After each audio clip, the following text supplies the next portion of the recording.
Every adult voice you hear today was shaped by words spoken long before you knew how to question them. Words from parents, teachers, relatives, friends, words said in anger, words disguised as jokes, words repeated so often that they slowly became the way you saw yourself. Maybe you were called weak, difficult, too sensitive, not smart enough, not good enough. Maybe you were compared, ignored, mocked, or made to feel like love had to be earned. And even though the years moved forward, some of those words followed you. They entered your choices, your relationships, your confidence. They became the quiet voice that speaks whenever you try to grow. Not because those words were true, but because you were too young to know they could be wrong. You learned to carry judgments that never belonged to you, to seek approval from people who could never give enough, to hide parts of yourself that once felt natural. And somewhere along the way, the voice of the past began to sound like your own. But there is another part of you, a calmer part waiting to speak, a part untouched by every label, every insult, and every careless sentence. A part that knows your worth was never decided by someone else's anger, fear, or inability to love you properly. The Stoics believed that words do not control us by themselves. They control us through the meaning we continue to give them, that the past may explain the wounds we carry, but it does not have the right to command the life we live. And that freedom begins the moment we examine an old belief instead of automatically obeying it. Tonight, that is what this journey is for. 4 hours to separate your true voice from the voices that wounded you. 4 hours to release the labels you were never meant to carry. 4 hours to meet the child within you with wisdom instead of judgment. You cannot return to the past and silence every cruel word, but you can stop allowing those words to speak through you now. And this is where the first layer begins to fall away. Once you understand that the voice inside you may not truly belong to you, another question rises quietly. Where did that voice begin? Before you doubted yourself, before you apologized for taking up space, before you feared being seen, someone may have placed a sentence inside your mind that you were too young to challenge. Sometimes an entire life can bend around one careless moment. A parent loses patience and calls a child useless. A teacher laughs at a wrong answer and says the child will never understand. A relative compares one child to another and asks why they cannot be better. A friend notices an insecurity and turns it into a joke. The words may take only seconds to speak, yet the child may carry them for decades. The painful part is not only what was said, it is what the child concluded. A child does not yet have the wisdom to say, "This person is frustrated, so their judgment may be unfair." A child rarely thinks, "This adult has their own wounds, and those wounds are shaping the way they speak to me." Instead, the child turns the words inward. Maybe I really am stupid. Maybe I am difficult to love. Maybe something is wrong with me. That is how an insult begins to feel like a verdict. It is repeated in the mind until it no longer sounds like someone else's opinion. It begins to sound like truth. But Stoicism asks you to pause before accepting any impression as fact. The Stoics understood that the mind receives impressions all day long. Someone speaks, something happens, a memory returns, a feeling rises. Yet the first impression is not always accurate. It is simply the first message that reaches the mind. Your work is to examine it. This is where freedom begins. The sentence, "You are not good enough," may have entered your mind when you were 6 years old, but you are no longer 6. You now have the ability to bring that sentence before reason. You can question it. You can ask who said it, why they said it, what emotional state they were in, and whether their judgment deserves authority over your identity. Not every voice deserves a permanent home inside you. Some adults spoke from exhaustion. Some spoke from bitterness. Some repeated the same cruelty that had once been used against them. Others believed harshness would make a child stronger. They confused fear with discipline, humiliation with correction, and silence with obedience. Understanding this does not excuse what happened. It simply places the words where they belong. Their words came from their character, their limits, and their condition at that moment. They did not come from some perfect knowledge of your worth. A person can describe their experience of you without defining the whole of you. Perhaps you were called lazy when you were actually overwhelmed. Maybe you were called weak because you cried in a home where emotions made people uncomfortable. You may have been described as stubborn when you were trying to protect a boundary you could not yet explain. You might have been called slow when you simply needed patience, guidance, or a different way of learning. The label was incomplete, but because it arrived early, it became powerful. Childhood words gain strength through repetition. First, someone says them to you. Later, you say them to yourself. Eventually, you begin making choices that seem to prove them true. A child called foolish may stop raising a hand in class. An adult who still carries that label may stay quiet in meetings, avoid opportunities, or refuse to learn something new because failure feels too dangerous. A child called unwanted may grow into someone who accepts poor treatment, believing love must always be chaste. A child called too sensitive may spend years ignoring pain until the body and mind can no longer hold it. The old insult survives because present behavior keeps feeding it. This is why Stoic healing is not about pretending the insult never happened. It is about refusing to continue its work. You cannot control the sentence that was spoken years ago. You cannot return to the room, change the speaker, or protect the younger version of yourself from hearing it. That belongs to the past, and the past is outside your control. But the meaning you give that sentence today is still within your power. You can decide that the insult was an event, not an identity. You can accept that it affected you without agreeing that it accurately described you. You can acknowledge the wound without building a permanent home inside it. There is a great difference between saying, "Someone made me feel worthless," and saying, "I am worthless." One describes an experience. The other turns the experience into a self-definition. That difference may seem small, but it can change the direction of your life. The Stoic mind separates what happened from the judgment placed upon it. What happened may be painful. The judgment may deepen the pain. A teacher embarrassed you in front of the class. That is what happened. "I should never speak in front of people again," is the judgment that followed. A parent compared you to your sibling. That is what happened.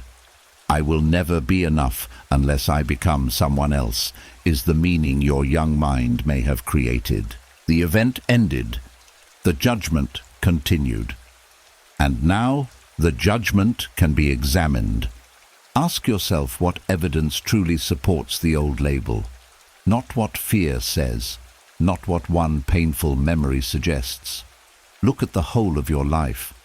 Were you really weak, or did you survive situations that demanded more courage than anyone noticed?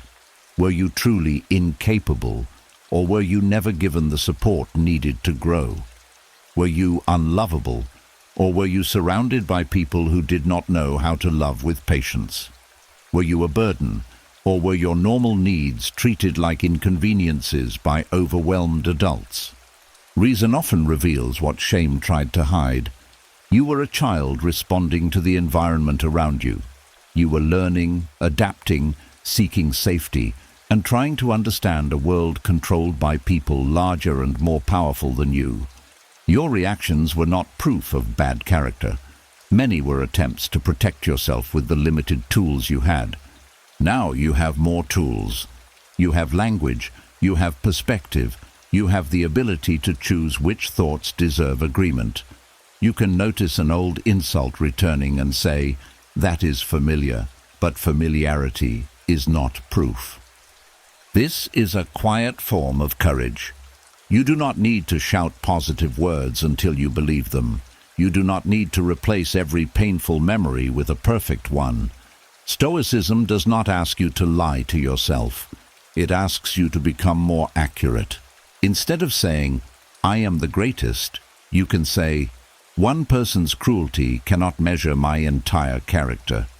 Instead of forcing yourself to believe, "Nothing hurt me," you can admit, "It hurt me, but it does not own me." Instead of declaring, "I never doubt myself," you can say, "Doubt is present, but I do not have to obey it." That is strength rooted in truth. The first insult may have shaped the way you entered the world, but it does not have to shape the way you continue through it. Its power was never permanent. It only felt permanent because it went unchallenged for so long. You are challenging it now. Each time you act against the old label, you weaken it. When you speak, despite once being silenced, the verdict loses authority. When you rest without calling yourself lazy, the verdict begins to crack. When you set a boundary without feeling cruel, the old voice becomes quieter. When you attempt something new without demanding perfection, you prove that your identity is still being written. The goal is not to erase every memory. The goal is to stop treating memory as prophecy. What was said to you was a sentence spoken in the past. It was not a law of nature. It was not a message from fate. It was not the final judgment on your life. It was a human opinion, possibly careless, distorted, angry, or deeply mistaken. And today, you are allowed to stop repeating it. And once you stop treating the first insult as a final verdict, another truth begins to appear. The words that wounded you may have sounded like a description of your character, but many of them were actually a confession of someone else's condition. They told you who they were in that moment far more clearly than they ever told you who you were. Some people spoke to you from places they never healed. A frustrated parent may have called you difficult because they did not know how to manage their own emotions. A teacher may have mocked your mistake because patience was missing from their character. A relative may have compared you to another child because control was easier than understanding. Someone may have made you feel small simply because your innocence, confidence, or potential reminded them of something they had lost within themselves. You heard a judgment. But beneath that judgment, there may have been fear, insecurity, anger, shame, exhaustion, or emotional weakness. A child cannot easily separate these things. When an adult speaks with certainty, the child assumes the adult must know the truth. Their age, authority, and confidence make their words feel reliable. The child does not yet understand that adults can be deeply mistaken. They can speak from pain. They can misuse power. They can project their own failures onto someone who has done nothing to deserve them. So when they said, "You are a problem," you may not have heard, "I do not know how to handle this situation." When they said, "You will never succeed," you may not have heard, "Your growth makes me uncomfortable because I gave up on my own." When they said, "You are too emotional," you may not have heard, "Your feelings require a level of care I do not know how to provide." The words entered you without translation. Now you can translate them. Stoicism teaches that a person's actions come from their judgments, values, and level of understanding. People do not speak from perfect wisdom. They speak from what they believe, what they fear, what they have learned, and what they have failed to examine. This means a cruel sentence is not pure information about its target. It is also evidence about the mind that produced it. A wise person corrects without humiliating. A patient person guides without destroying confidence. A just person does not use weakness as permission to wound.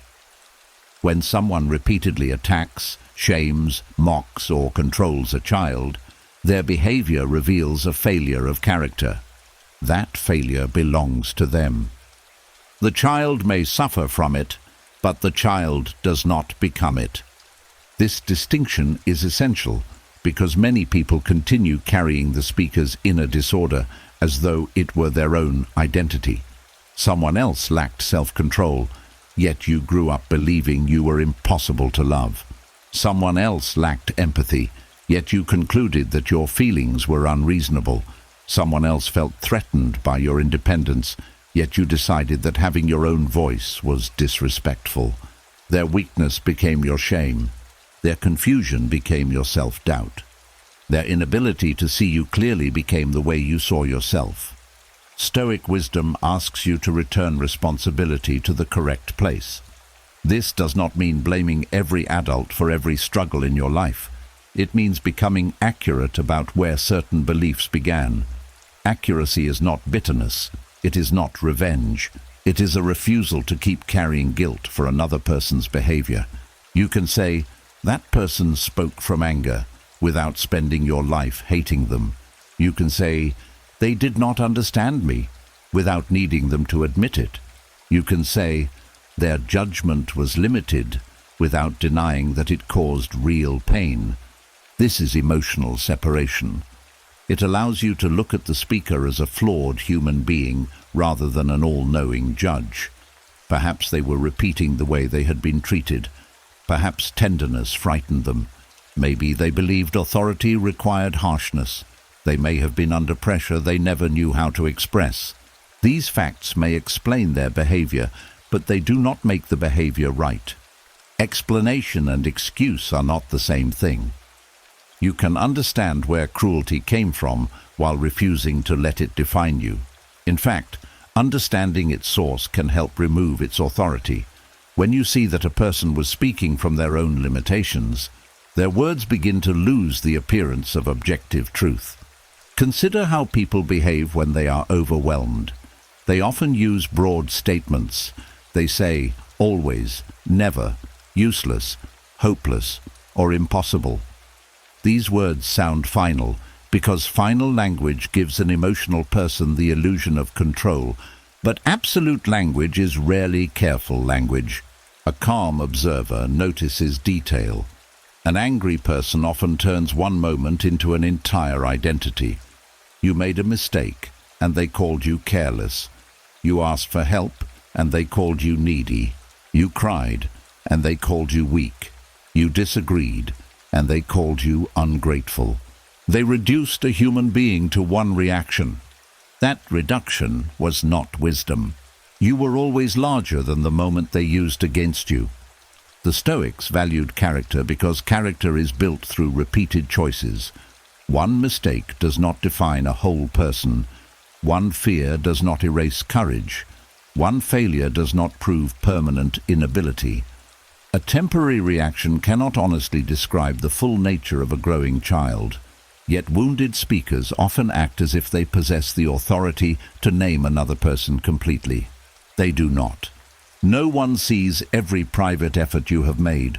No one knows every fear you have faced silently. No one fully understands the conditions under which you learned, adapted, and survived. A person who witnessed only one part of your life was never qualified to issue a complete judgment about your value. Their view was partial. Your identity is not. Sometimes the harshest words came from people you loved. That makes separation more difficult. You may believe that admitting their behavior was harmful means denying every good thing they did. But human beings are rarely entirely good or entirely cruel. A person may have provided for you and still spoken carelessly. They may have loved you and still lacked the emotional maturity to make that love feel safe. Both truths can exist together. You do not need to turn them into a monster to admit that they wounded you. You also do not need to protect their image by continuing to blame yourself. Stoicism does not require you to distort reality to preserve loyalty. It asks you to see clearly. Clear sight may sound like this. They were responsible for guiding me, but they were limited by their own unexamined pain. Or this. They may have believed they were helping, but their method harmed me. Or simply, their words reflected their state of mind, not my full worth. These statements do not erase the past. They place it in proper order. Once you separate the speaker's character from your identity, you begin to notice how many old beliefs were never truly yours. You may have believed you were selfish because you wanted privacy. Perhaps the person accusing you feared losing control. You may have believed you were arrogant because you spoke with confidence. Perhaps your confidence exposed someone else's insecurity. You may have believed you were ungrateful because you asked why something was unfair. Perhaps questions threatened a system that depended on silence. What they condemned may have been a healthy part of you trying to survive. Your curiosity, your sensitivity, your independence, your need for fairness, your desire to be understood. These qualities may have been inconvenient to people who wanted obedience, but inconvenience is not wrongdoing. The Stoic response is not to become obsessed with analyzing every speaker from the past. You do not need to solve their entire history. You only need enough distance to stop confusing their condition with your nature. When an old voice returns, ask, what does this statement reveal about the person who said it? Was the speaker calm and fair? Did they understand the full situation? Were they trying to guide you, or were they releasing emotion onto you? Did their behavior show wisdom, patience, and self-control?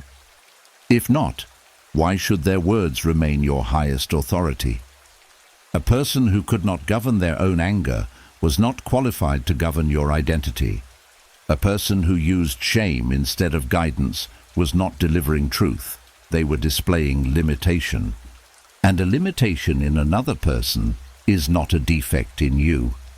This realization may bring sadness because you begin to see how long you judged yourself through someone else's wounded eyes.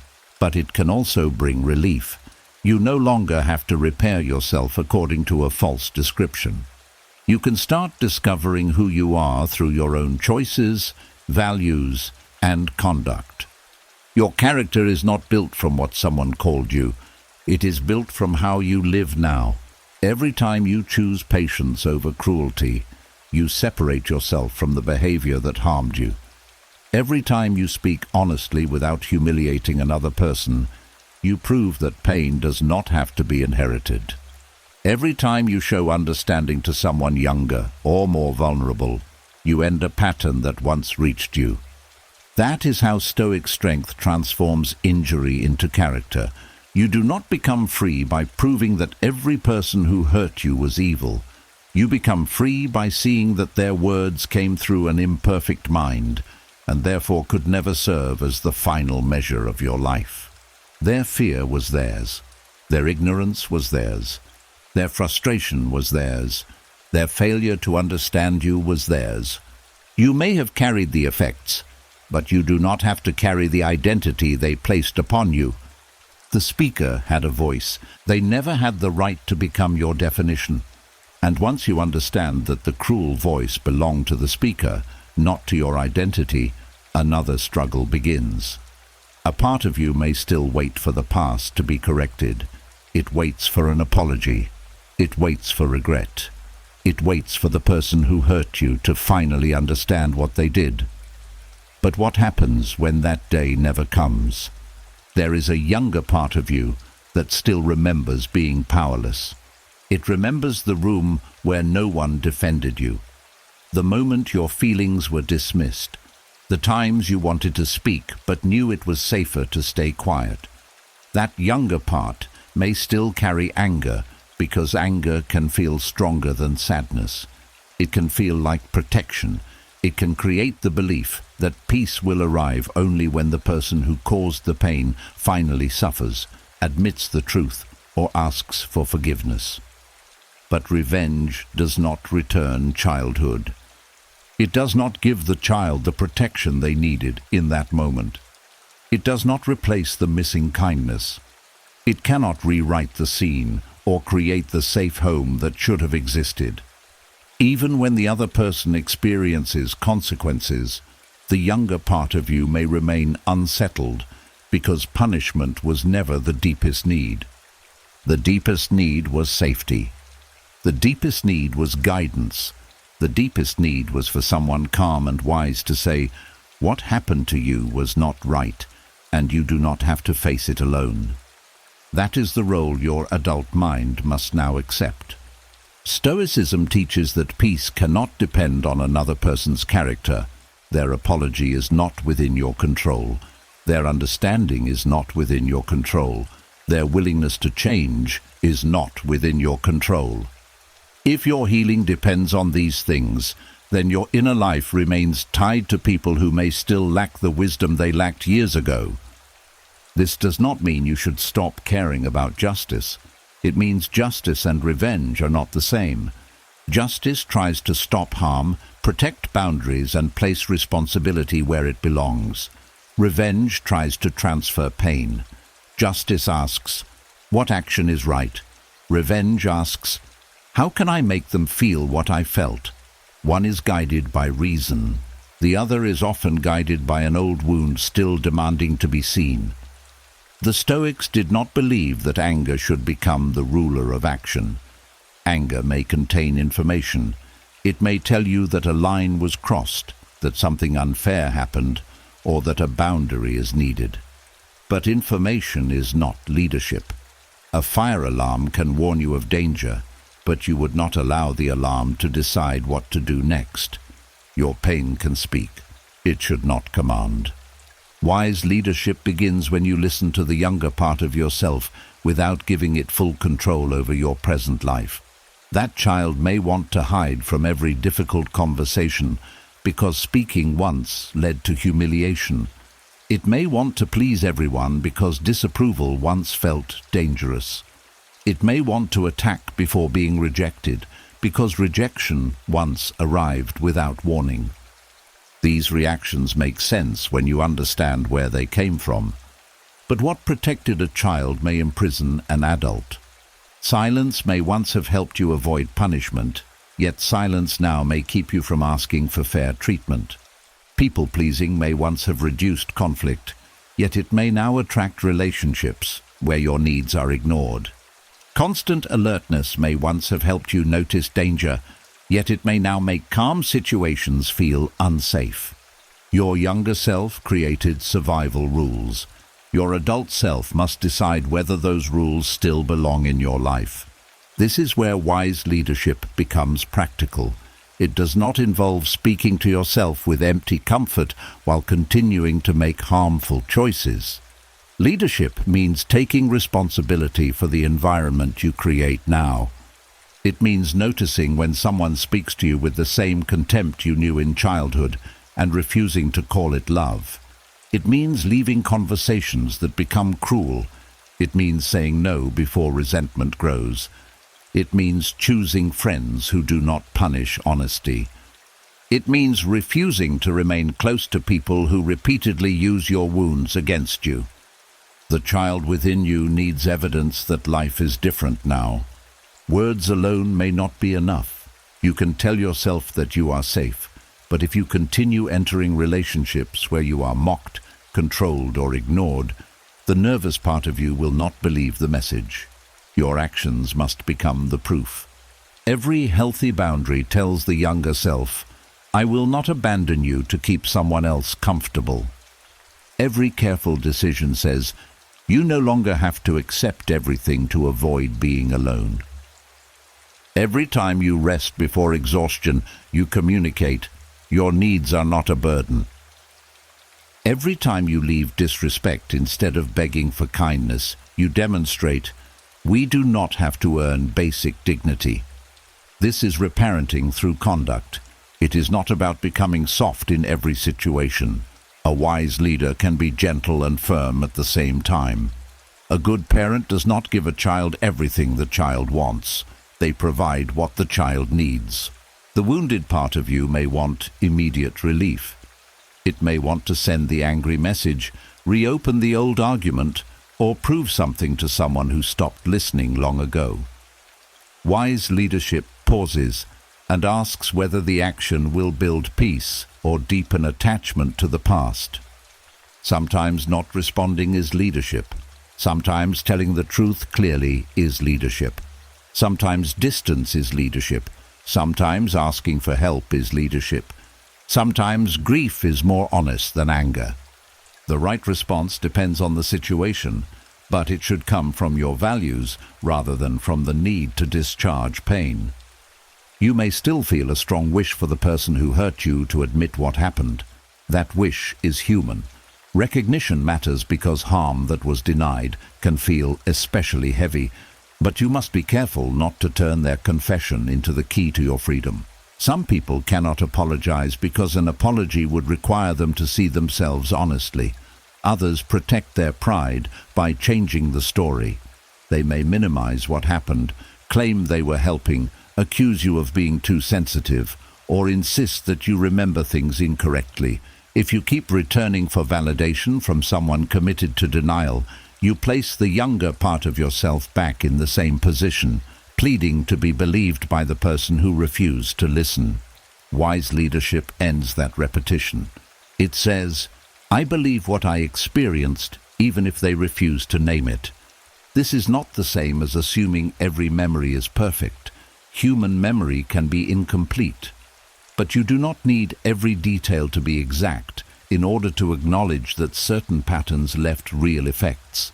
You can be honest about uncertainty while still respecting the pain that remains. The goal is not to build your whole identity around being wounded.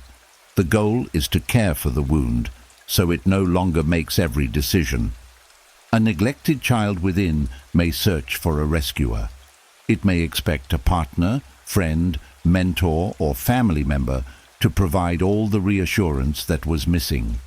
When they fail to do so perfectly, old panic may return. You may feel forgotten, abandoned, or unwanted, even when the present situation is smaller than the emotion it creates.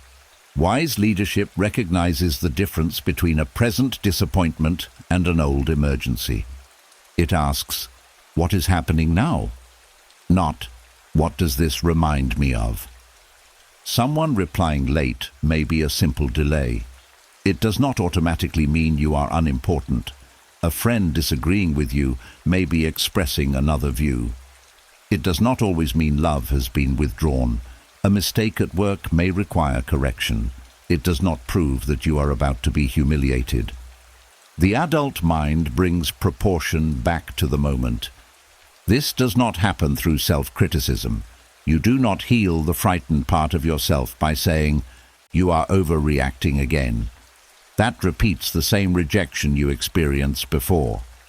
A wiser response is, "I understand why this feels dangerous, but let us look carefully at what is true right now." That sentence contains both compassion and reason. Stoicism is sometimes misunderstood as the rejection of emotion. But Stoic strength is not emotional neglect. It is the ability to feel without surrendering judgment. You can comfort the wounded part of yourself while refusing to let fear create the next choice. Think of the adult mind as the steady hand on the wheel.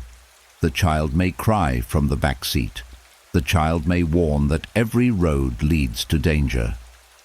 A wise driver does not throw the child out of the car, but neither does the driver hand over control. You listen, you reassure, you continue guiding the journey. There may also be moments when your inner child wants to prove worth through achievement. It may believe success will force past offenders to regret underestimating you. This can create discipline, but it can also create a life where nothing feels sufficient. Every achievement becomes another message sent to people who may not be watching. Every goal becomes a courtroom. Every failure feels like their old words winning again. That is not freedom. It is another form of obedience to the past. Wise leadership asks a different question. Would I still want this life if there were no one left to impress? Your goals should serve your values, not your revenge. Work can express excellence. Success can create stability. Growth can honor your abilities, but none of these should be used as endless proof that you deserved love all along. You did not need to earn worth through performance. The child needed care before achievement. The adult still needs self-respect after failure. True leadership appears when you stop using punishment as motivation. Some people continue speaking to themselves in the same harsh tone once used against them. They believe cruelty creates discipline. They call themselves names, deny themselves rest, and respond to mistakes with shame. But a wise leader corrects without destroying. When you fail, examine the action. Learn what must change. Accept responsibility where necessary. Then continue without turning one error into an attack on your whole identity. That is Stoic discipline. It is firm, but not degrading. It does not say, "You are hopeless." It says, "That choice was unwise. Let us choose better next time." The difference is enormous. One keeps you trapped in childhood judgment.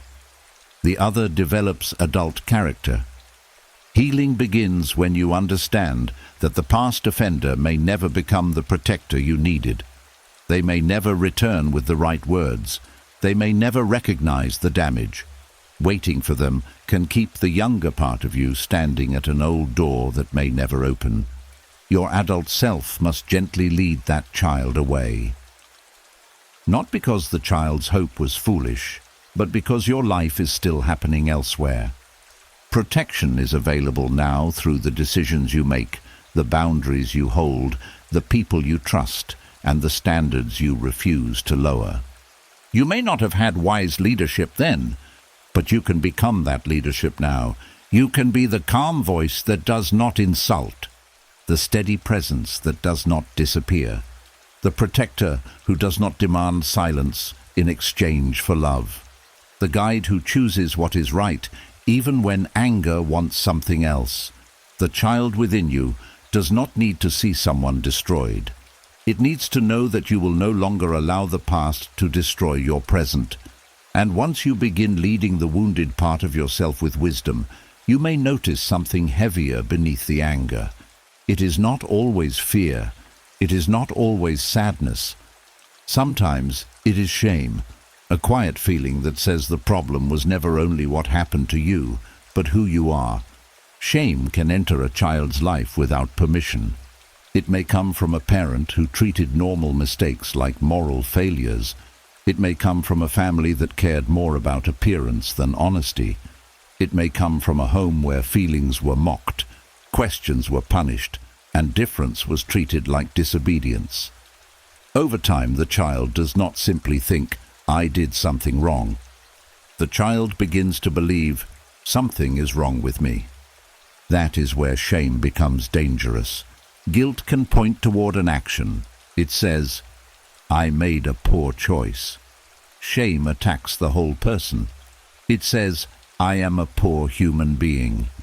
Guilt can guide correction. Shame often creates hiding, silence, and self-rejection.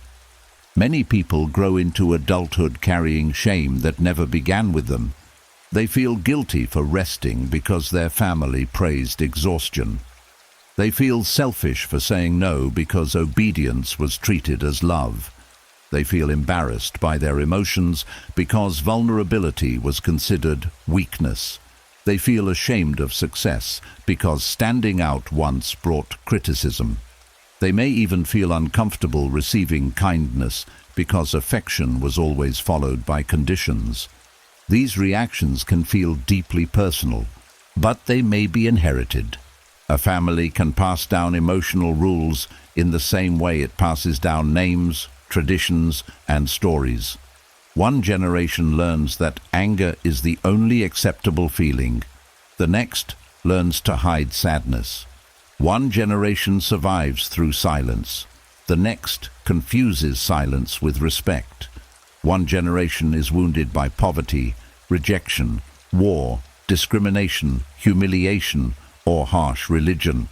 Without healing, it may pass fear and shame to the children as if those feelings were necessary for survival. The child receives an emotional burden without knowing its history. You may have been taught to feel ashamed of having needs because the adults around you were overwhelmed by their own. You may have been taught to hide your personality because the family feared judgment from others. You may have been told not to speak about what happened at home because protecting the family image mattered more than protecting your peace. The shame was placed on you to preserve someone else's comfort. That does not make it yours. Stoicism teaches you to examine what belongs to you and what does not. Your choices belong to you. Your values belong to you. Your conduct in the present belongs to you. But another person's fear of public opinion does not belong to you. A family's refusal to face its own problems does not belong to you. An adult's inability to handle your feelings does not belong to you. You may have carried these things for years. Carrying something does not make you its owner. This is important because inherited shame often hides beneath ordinary habits.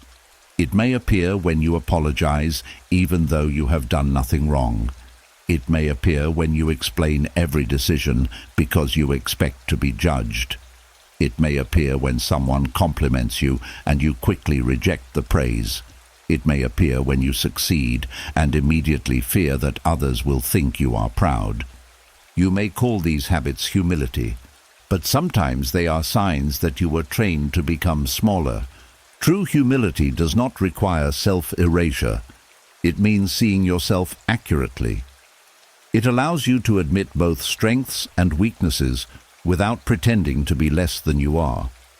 Shame, however, does not want accuracy. It wants you to lower your eyes, silence your needs, and remain inside the role others assigned to you. Perhaps you were known as the difficult child because you noticed what everyone else avoided. Maybe you were called dramatic because you reacted honestly to an unhealthy environment. You may have been labeled ungrateful because you wanted respect, not only food, shelter, or school fees. The family may have provided material things while refusing emotional safety, then use those provisions to silence every complaint. This can create deep confusion. You may feel ashamed for acknowledging pain because you were taught that having some good things meant you had no right to name the harmful ones. But gratitude and honesty can exist together. You can appreciate what was given and still admit what was missing. You can recognize sacrifices without pretending that every method was healthy. You can love people and still refuse the shame they placed upon you. Stoic clarity does not demand that you choose between total loyalty and total rejection. It asks you to see each thing as it is. Some care may have been genuine. Some behavior may have been harmful. Some adults may have done their best. Their best may still have wounded you. These truths do not cancel one another. Inherited shame often survives because families treat questioning as betrayal. The moment you name an unhealthy pattern, someone may accuse you of disrespect. They may say you are too sensitive, too modern, too proud, or too focused on the past. They may remind you that others suffered more. They may tell you to forgive without ever allowing you to speak. This response can awaken the old shame again. You may begin wondering whether healing itself makes you selfish. It does not. Refusing to continue a harmful pattern is not an attack on the family. It may be the first honest act of care anyone has offered the family for generations. When you stop humiliating children, you change the future. When you allow feelings to be discussed, you break a silence that kept pain alive. When you set boundaries without cruelty, you prove that love does not require control. You do not honor your ancestors by repeating every wound they passed down. You honor life by becoming wiser than what harmed them. Returning shame does not mean standing before someone and throwing blame at them. It may happen quietly inside you. It begins when you identify the message and refuse to continue treating it as truth. The message may say, "Good people never disappoint their families." You can answer, A good person can disagree while remaining respectful. The message may say, your needs make life difficult for others.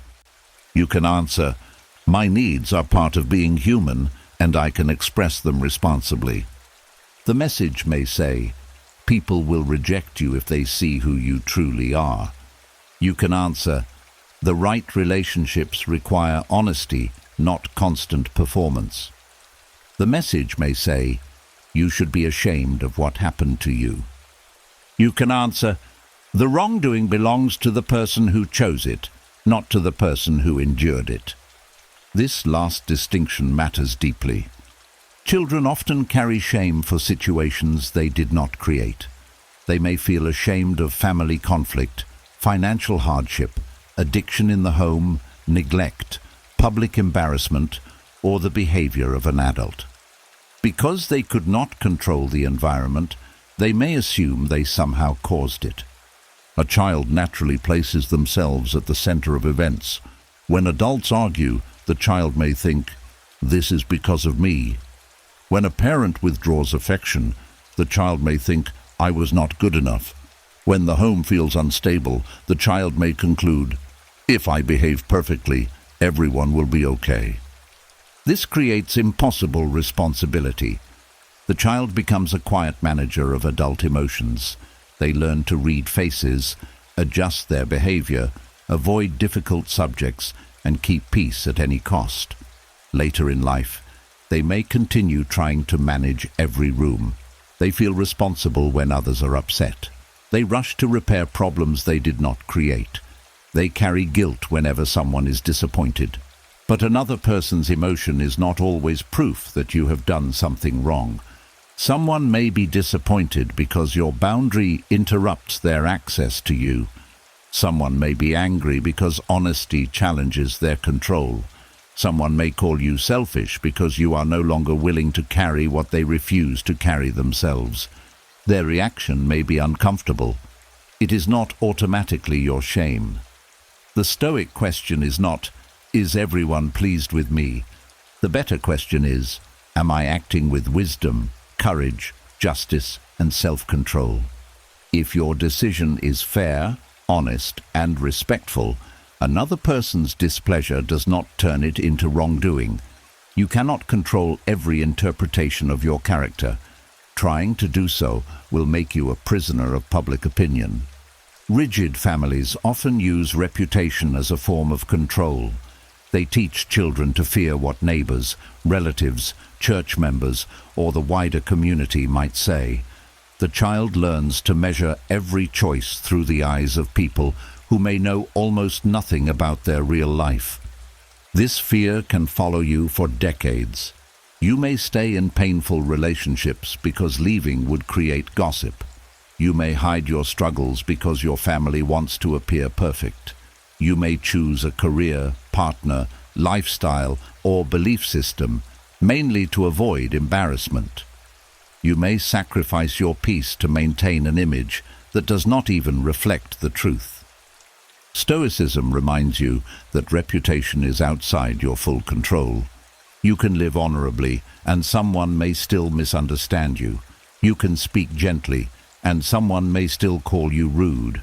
You can make a careful decision, and someone may still create a false story about it. Your task is not to control every tongue. Your task is to govern your conduct. This does not give you permission to ignore wise correction. Not every feeling of shame is inherited, and not every criticism is unfair. Sometimes discomfort appears because you acted poorly. Stoic honesty requires you to examine that possibility. Ask yourself whether you violated your own values. Did you lie? Did you act cruelly? Did you avoid responsibility? Did you harm someone and refuse to repair it? When the answer is yes, correct the action. Apologize where needed. Make amends where possible. Learn the lesson. But do not turn correction into permanent self-hatred. You are responsible for your choices, not required to become your worst choice. Healthy accountability says, I must do better. Shame says, I can never be better. One opens the path to growth, the other closes it. You return inherited shame by refusing both extremes. You do not deny your errors, and you do not accept guilt for things that were never yours. You become careful about the emotional weight you carry. Ask where it began. Ask whose voice it resembles. Ask what rule you believe you have broken. Ask whether that rule is wise, fair, and humane. You may discover that the rule was created by frightened people trying to preserve control. You may discover that your shame appears whenever you choose freedom. You may discover that the part of you called rebellious was simply the part that knew something was wrong. Do not silence that knowledge again. The shame handed to you may feel ancient. It may have traveled through many lives before reaching yours, but it does not have to travel through you into another generation. You are allowed to place it down. You are allowed to say, "This fear began before me, but it ends with me." You are allowed to live without apologizing for your existence. You are allowed to be seen without shrinking. You are allowed to tell the truth without carrying the guilt of those who preferred silence. What was handed to you may explain your heaviness.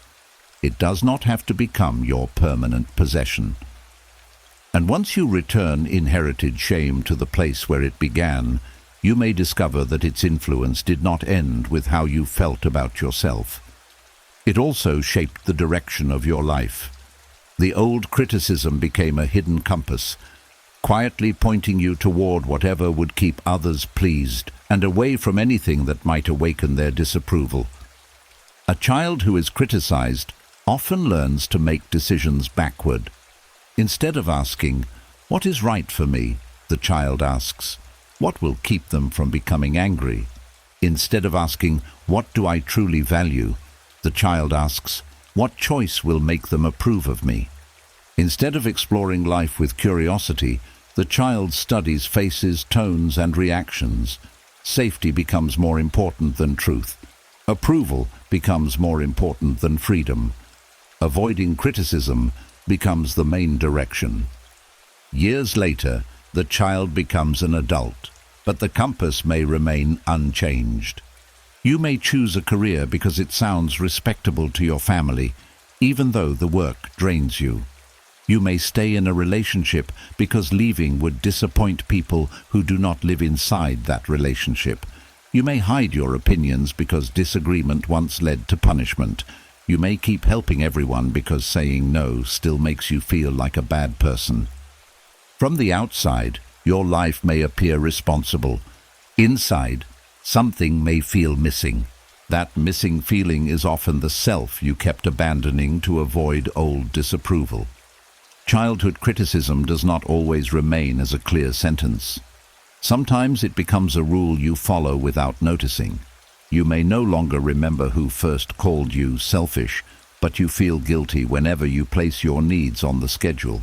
You may not remember every time someone laughed at your ideas, but you still hesitate before sharing anything creative.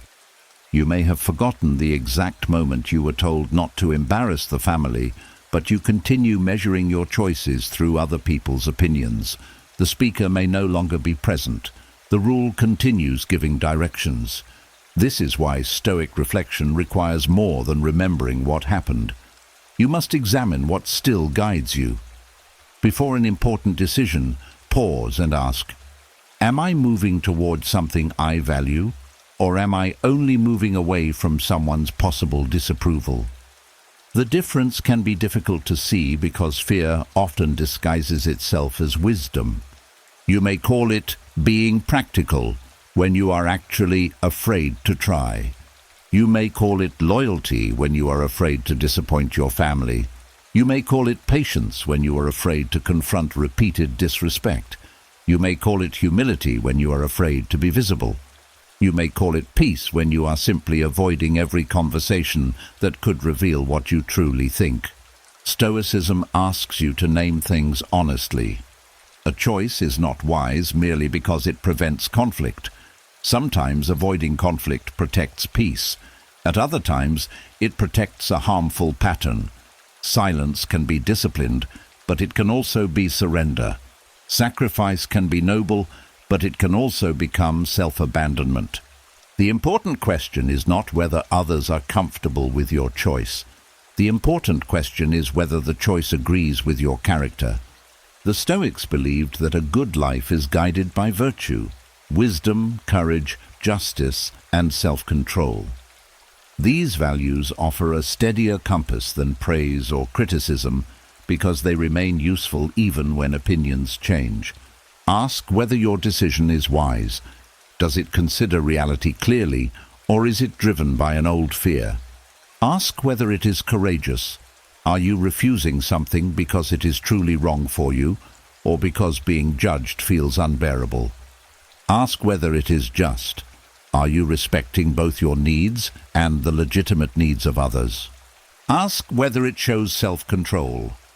Are you acting carefully or reacting only to discomfort? These questions return leadership to you. They do not guarantee that everyone will approve. In fact, living by your values may disappoint people who benefited from your fear. Someone who enjoyed your constant availability may call you selfish when you protect your time. Someone who expected obedience may call you disrespectful when you begin making independent choices. Someone who was comfortable speaking over you may say you have changed when you finally speak clearly. They may be correct about one thing: you have changed. But change is not betrayal when the old version of you was built around survival. You are not required to remain easy to control simply because your compliance once made other people comfortable. A childhood shaped by criticism may teach you that disappointment is dangerous. When someone is unhappy with you, the body may respond as though something terrible is about to happen. Your chest may tighten. Your mind may rush to explain. You may feel an urgent need to reverse your decision. This reaction does not necessarily mean your choice is wrong. It may mean your nervous system still connects disapproval with danger. As a child, an adult's anger could affect your safety, affection, shelter, or sense of belonging. You depended on those around you, so keeping them pleased felt necessary. But adulthood changes the balance. You now have more choices, more language, and more ability to step away from unhealthy reactions. The old alarm may still sound. You do not have to let it choose the road. When someone disapproves, give yourself time before changing your decision. Do not immediately apologize, over-explain, or offer a promise you do not want to keep. Allow the discomfort to exist while you examine the facts. Ask yourself whether you acted dishonestly. Ask whether you were cruel. Ask whether you ignored a real responsibility. If you did, correct the behavior. But when your action was thoughtful, fair, and necessary, another person's disappointment may simply be the cost of living truthfully. Not every uncomfortable feeling is a warning to turn back. Sometimes discomfort means you are leaving an old prison. This becomes especially important when making large decisions. A person can build an entire adult life around proving childhood critics wrong. At first, this may seem like independence. You may work endlessly to show that you are not lazy. You may chase status to prove that you are not a failure. You may become perfectly organized because disorder once brought humiliation. But a life built in opposition to criticism is still being directed by criticism. The critic says, "You will never become successful." You respond by pursuing success without asking what success means to you. The critic says, "You are weak." You respond by refusing help, hiding pain, and treating exhaustion as strength. The critic says, "You will never be wanted." You respond by collecting attention from people who do not treat you well. You may appear to be fighting the old voice, but it still decides what matters. True freedom is not doing the opposite of what they expected. It is choosing without making them the center of the decision. Perhaps you truly want achievement, leadership, or recognition. There is nothing wrong with those desires when they serve a meaningful purpose. but they should not become medicine you must keep taking to silence an insult. No amount of public success can permanently satisfy a child who was taught that worth depends on performance. There will always be another level to reach, another person to impress, another result needed to feel safe. The Stoic path asks you to place worth in character rather than applause. You may succeed and remain grounded. You may fail and remain worthy of respect. External results matter, but they do not determine the quality of your soul. This allows you to choose goals for better reasons. You work because the task is meaningful. You learn because growth strengthens you. You earn because stability supports a good life. You create because something honest wants expression. You help because service agrees with your values. The action may look similar from the outside, but the inner direction is completely different. One life is driven by fear of being judged. The other is guided by a deliberate purpose.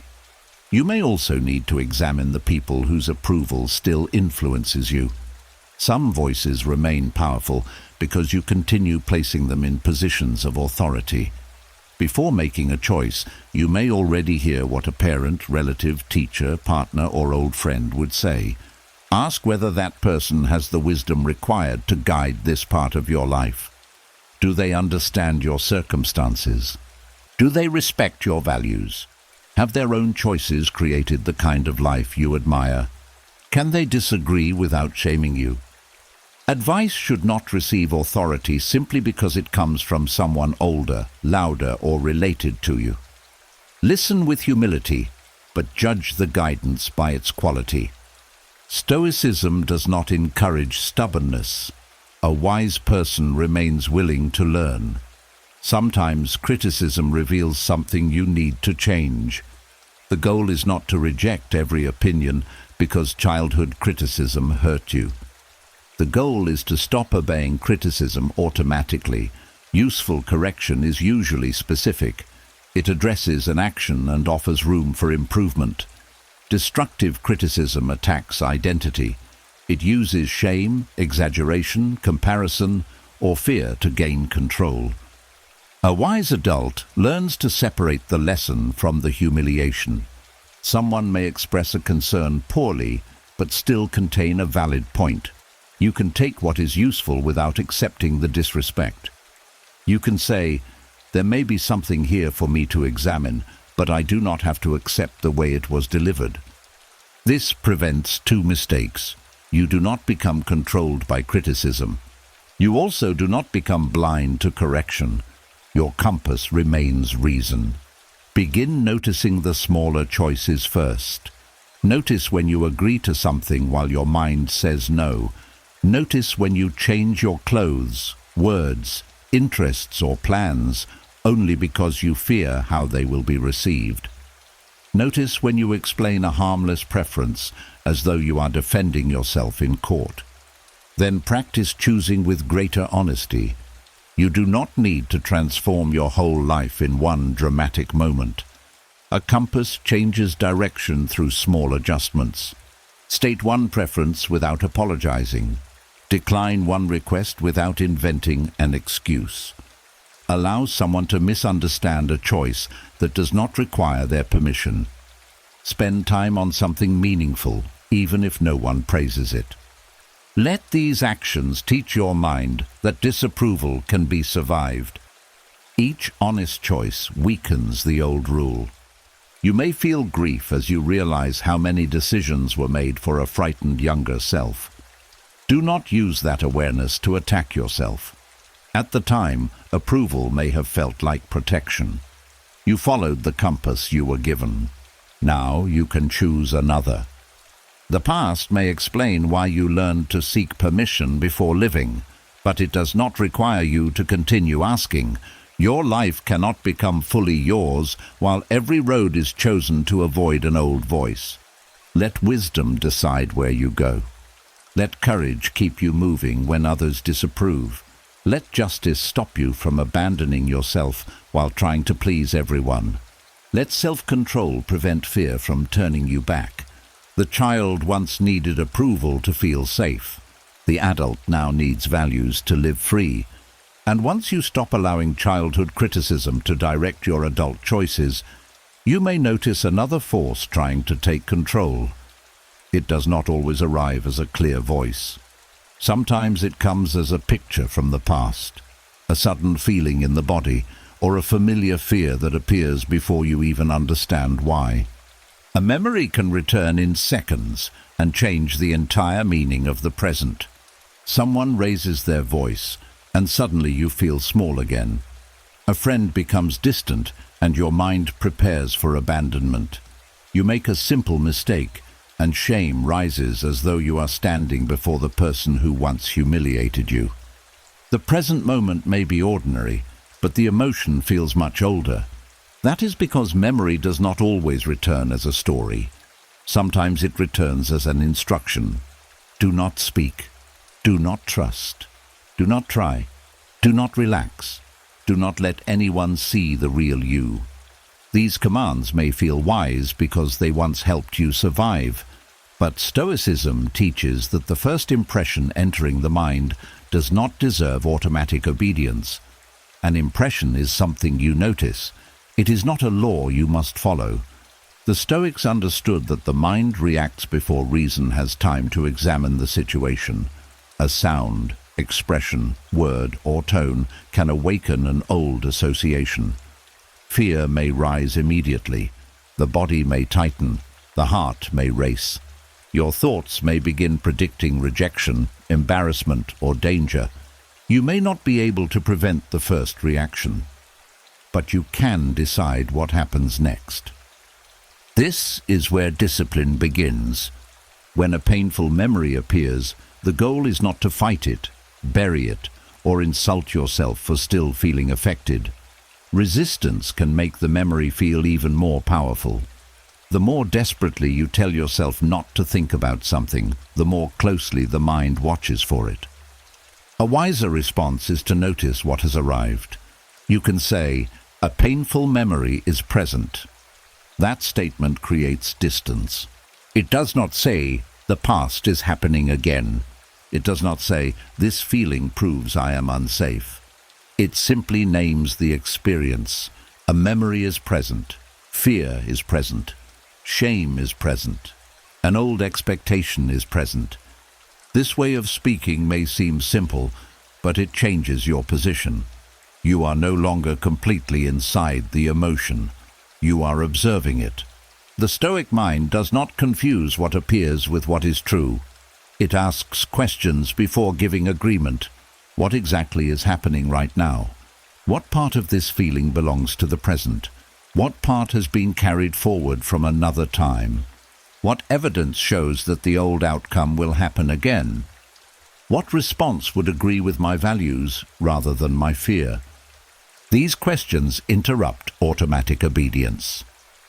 Consider someone who was laughed at whenever they spoke as a child. Years later, they enter a meeting where they have an important idea. Before speaking, a memory rises. They can almost feel the old laughter. Their mind says, "Stay quiet. You will embarrass yourself." The memory is real. The command may not be useful. The meeting is not the childhood classroom. The people in the room are not the same. The adult has more knowledge, more choice, and more ability to recover if the idea is not accepted. The old fear is describing what once happened. It is not predicting the future with certainty. This distinction is essential. Memory often speaks in the language of certainty. It tells you that because something happened before, it will happen again.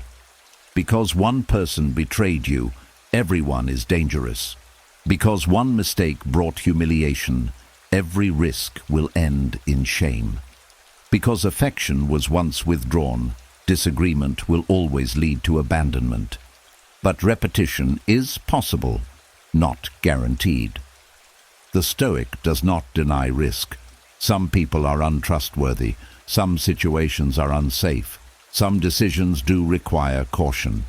Wisdom is not pretending that the world cannot hurt you.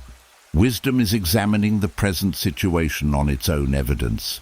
A memory may warn you to pay attention, but it should not be allowed to make the final decision without investigation. Think of memory as an old messenger arriving at your door.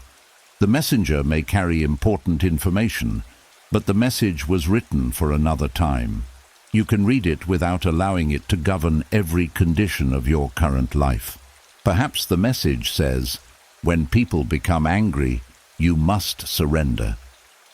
That may have protected you when you depended on an unpredictable adult. Today, surrendering to every angry person may expose you to manipulation. Perhaps the message says, never depend on anyone. That may have reduced disappointment in a home where support was unreliable.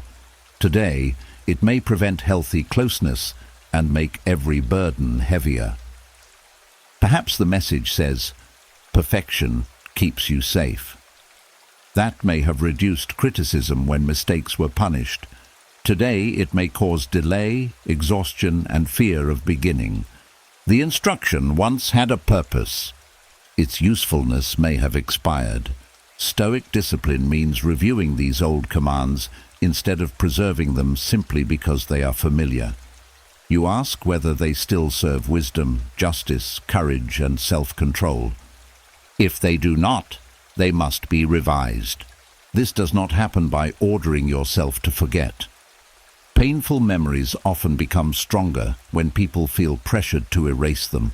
The mind may return to them because it still believes they contain unfinished danger or an important lesson. You do not need to destroy the memory. You need to change your relationship with it. The memory can become evidence of what you endured, rather than a command about what you must avoid forever. It can remind you to choose respectful people without convincing you that no one is safe. It can teach you to recognize cruelty without making you search for cruelty in every face. A mature lesson is specific. Fear is usually broad. The lesson may say, do not ignore repeated dishonesty. Fear says, trust nobody. The lesson may say, prepare carefully before an important task. Fear says, never attempt anything you might fail. The lesson may say, notice how someone handles your boundaries. Fear says, do not become close to anyone. Specific lessons protect you.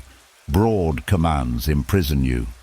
The Stoics valued clear judgment because unclear judgment turns one experience into a rule for the whole world. Your task is to reduce the memory to its proper size. Something happened. It caused pain. It taught you certain expectations. Those expectations must now be tested. This testing happens through present action. You cannot teach the mind that every conversation is not dangerous by avoiding every conversation. You cannot learn that mistakes are survivable while demanding perfection. You cannot discover that some people are trustworthy if fear prevents anyone from coming close. New evidence requires new experience. This does not mean forcing yourself into situations that overwhelm you. Courage is not careless exposure. The Stoic approach is measured.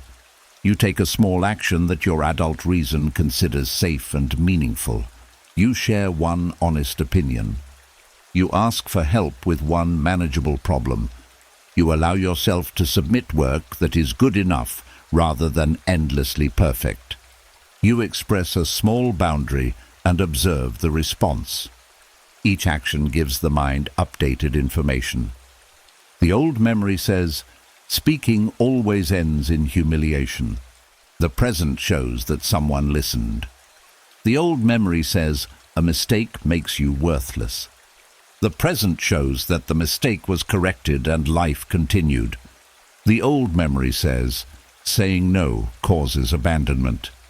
The present shows that a healthy person can respect a limit. This is how memory loses command without being erased. You build a larger record. The past remains part of your history, but it is no longer the only evidence available. There will still be moments when the emotion feels stronger than reason. In those moments, do not rush into action. An old memory can create urgency. It may tell you to run, attack, apologize, explain, or make a final decision immediately. Urgency is often the language of fear. Pause before sending the message. Pause before ending the relationship. Pause before agreeing to something you do not want. Pause before deciding that another person's silence means rejection. Give the present time to reveal itself. A delayed response may have many causes. A serious expression may not be anger. A disagreement may not be a threat. A correction may not be humiliation. When the mind has known pain, it often fills missing information with familiar danger. Stoic discipline waits for facts. You can ask for clarification instead of creating a complete story from one detail. You can say, "I noticed something feels different. Is there anything we should discuss?" This is more reasonable than allowing memory to write the entire conversation before it happens. Sometimes the present really does resemble the past. Someone may be using the same kind of manipulation, contempt, or control you experienced before. In that case, the memory may help you recognize a harmful pattern. But even then, you do not need to become the powerless child again. You can respond with adult resources. You can leave. You can document what happened. You can ask for support. You can reduce contact. You can speak clearly. The similarity does not mean you have returned to the same position. This is another command memory often gives. You are trapped. But adulthood may offer choices that childhood did not. Remind yourself of those choices. The door may now be open. Your voice may now be stronger. Your survival may no longer depend on pleasing the person in front of you. You may not control their behavior, but you have greater control over your participation. That awareness restores proportion. There is also a difference between remembering and reliving. Remembering allows you to know that something occurred. Reliving makes the body and mind respond as though it is occurring now. When you notice this happening, return to what is directly around you. Notice where you are. Notice the current time, the people present, and the choices available. Remind yourself that the memory belongs to another moment. You do not have to argue with every detail. You only need to recognize the difference between then and now. Then you had limited power. Now you can examine. Then you may have had no language for what was happening. Now you can name it. Then someone else controlled the environment. Now you can make choices about where you remain and what you accept. These are not empty comforts. They are present facts. Stoic strength grows through loyalty to facts. The painful memory may remain emotionally loud, but loudness is not authority. Fear can shout while reason speaks quietly. Your task is to listen for the quieter voice. That voice says, "Let us examine this." It says, "We have felt this before, but the outcome is not already decided." It says, "The past deserves acknowledgement, not control." It says, "We can choose according to the person we are becoming." You may never reach a point where every memory feels neutral. Healing is not always the complete removal of emotion. Sometimes it is the ability to feel the old emotion without allowing it to choose your next action. The memory appears. You breathe. You examine the present. You separate fact from prediction. You choose deliberately.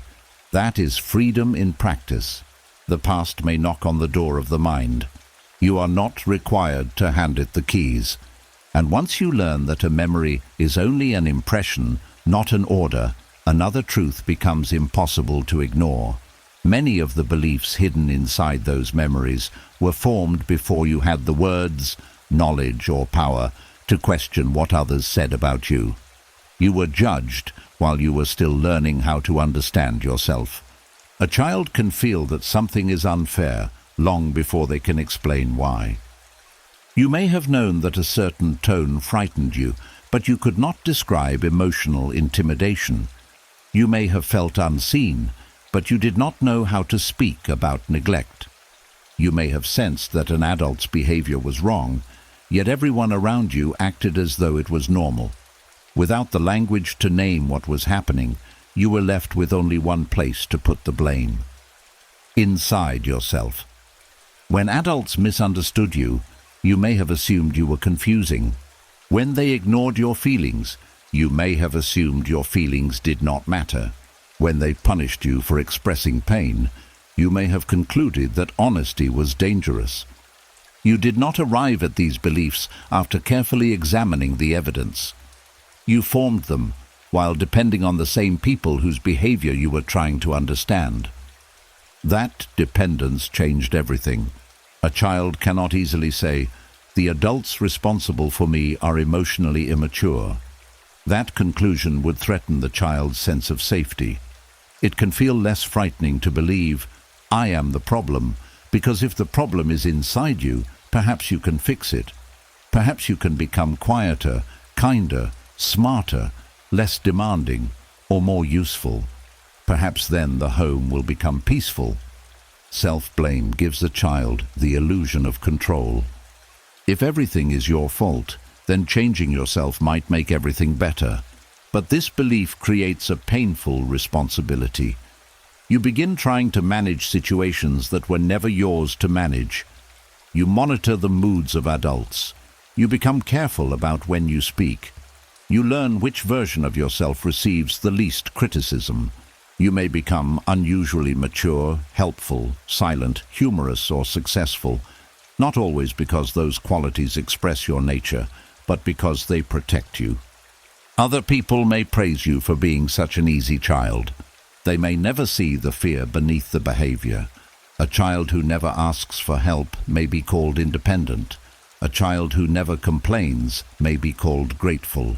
A child who comforts everyone may be called wise beyond their years. Yet sometimes that child has simply learned that their own needs create trouble. The praise can hide the wound. Years later, you may still feel responsible for keeping everyone comfortable. You may believe that maturity means never needing support. You may struggle to receive care because your childhood role was to provide calm, not to ask for it. This is why mature reason must now revisit the conclusions your younger mind created. Stoicism teaches that judgments should be examined according to reality, not preserved merely because they are old. A belief formed early may feel deeply true, but age does not make a belief accurate. Some childhood conclusions survived only because no wiser voice returned to question them. You can become that wiser voice now. Begin by separating what happened from what you believed it meant.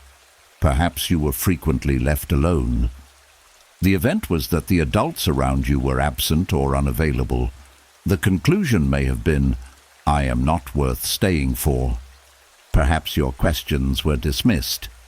The event was that someone lacked the patience or ability to answer.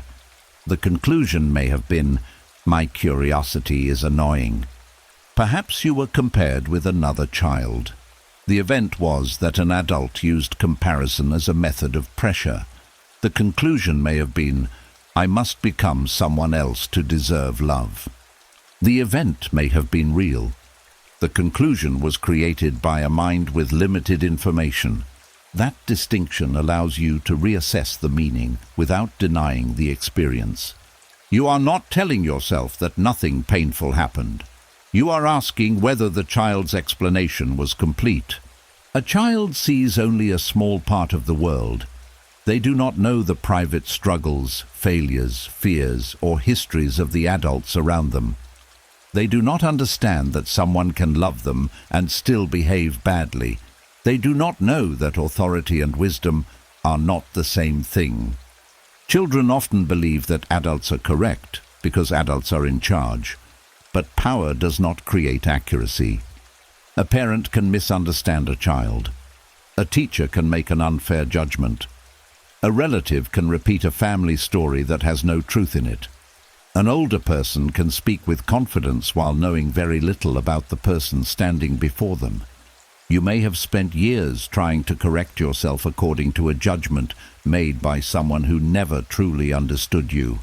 Perhaps you were called careless because you struggled to focus in a stressful home.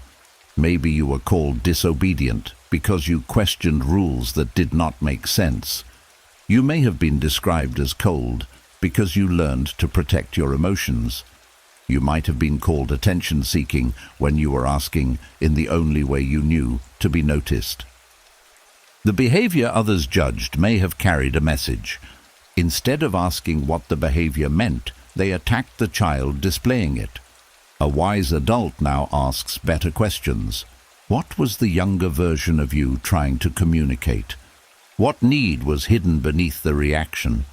What did you fear would happen? What support might have changed your behavior? These questions create understanding without removing responsibility. Not everything you did as a child was wise or harmless. Children can lie, hurt others, disobey, and make poor choices. But a child's mistake should be corrected with guidance, not turned into a permanent identity. You needed someone to say, "That action was wrong, but you are still capable of learning." Instead, you may have heard, "You are bad." You needed someone to explain consequences. Instead, you received humiliation. You needed boundaries that felt steady. Instead, you experienced reactions that depended on someone's mood. Without clear guidance, you may have confused punishment with truth. The stronger the reaction, the more serious you assumed your defect must be. But an adult's emotional intensity does not measure the size of a child's wrongdoing. Sometimes the response was larger than the mistake because the adult was reacting to more than you. You may have reminded them of someone they disliked. Your behavior may have touched an old wound. Your mistake may have arrived during a stressful period. Your independence may have challenged the control they believed they needed. You could not see these layers then. Now you can. Mature reason adds context where childhood shame removed it. It says, "I was learning." It says, "I had limited choices." It says, "I reacted with the tools available to me." It says, "The adults involved also had responsibilities." These statements are not excuses. They are corrections to a story that placed all the weight on someone too young to carry it.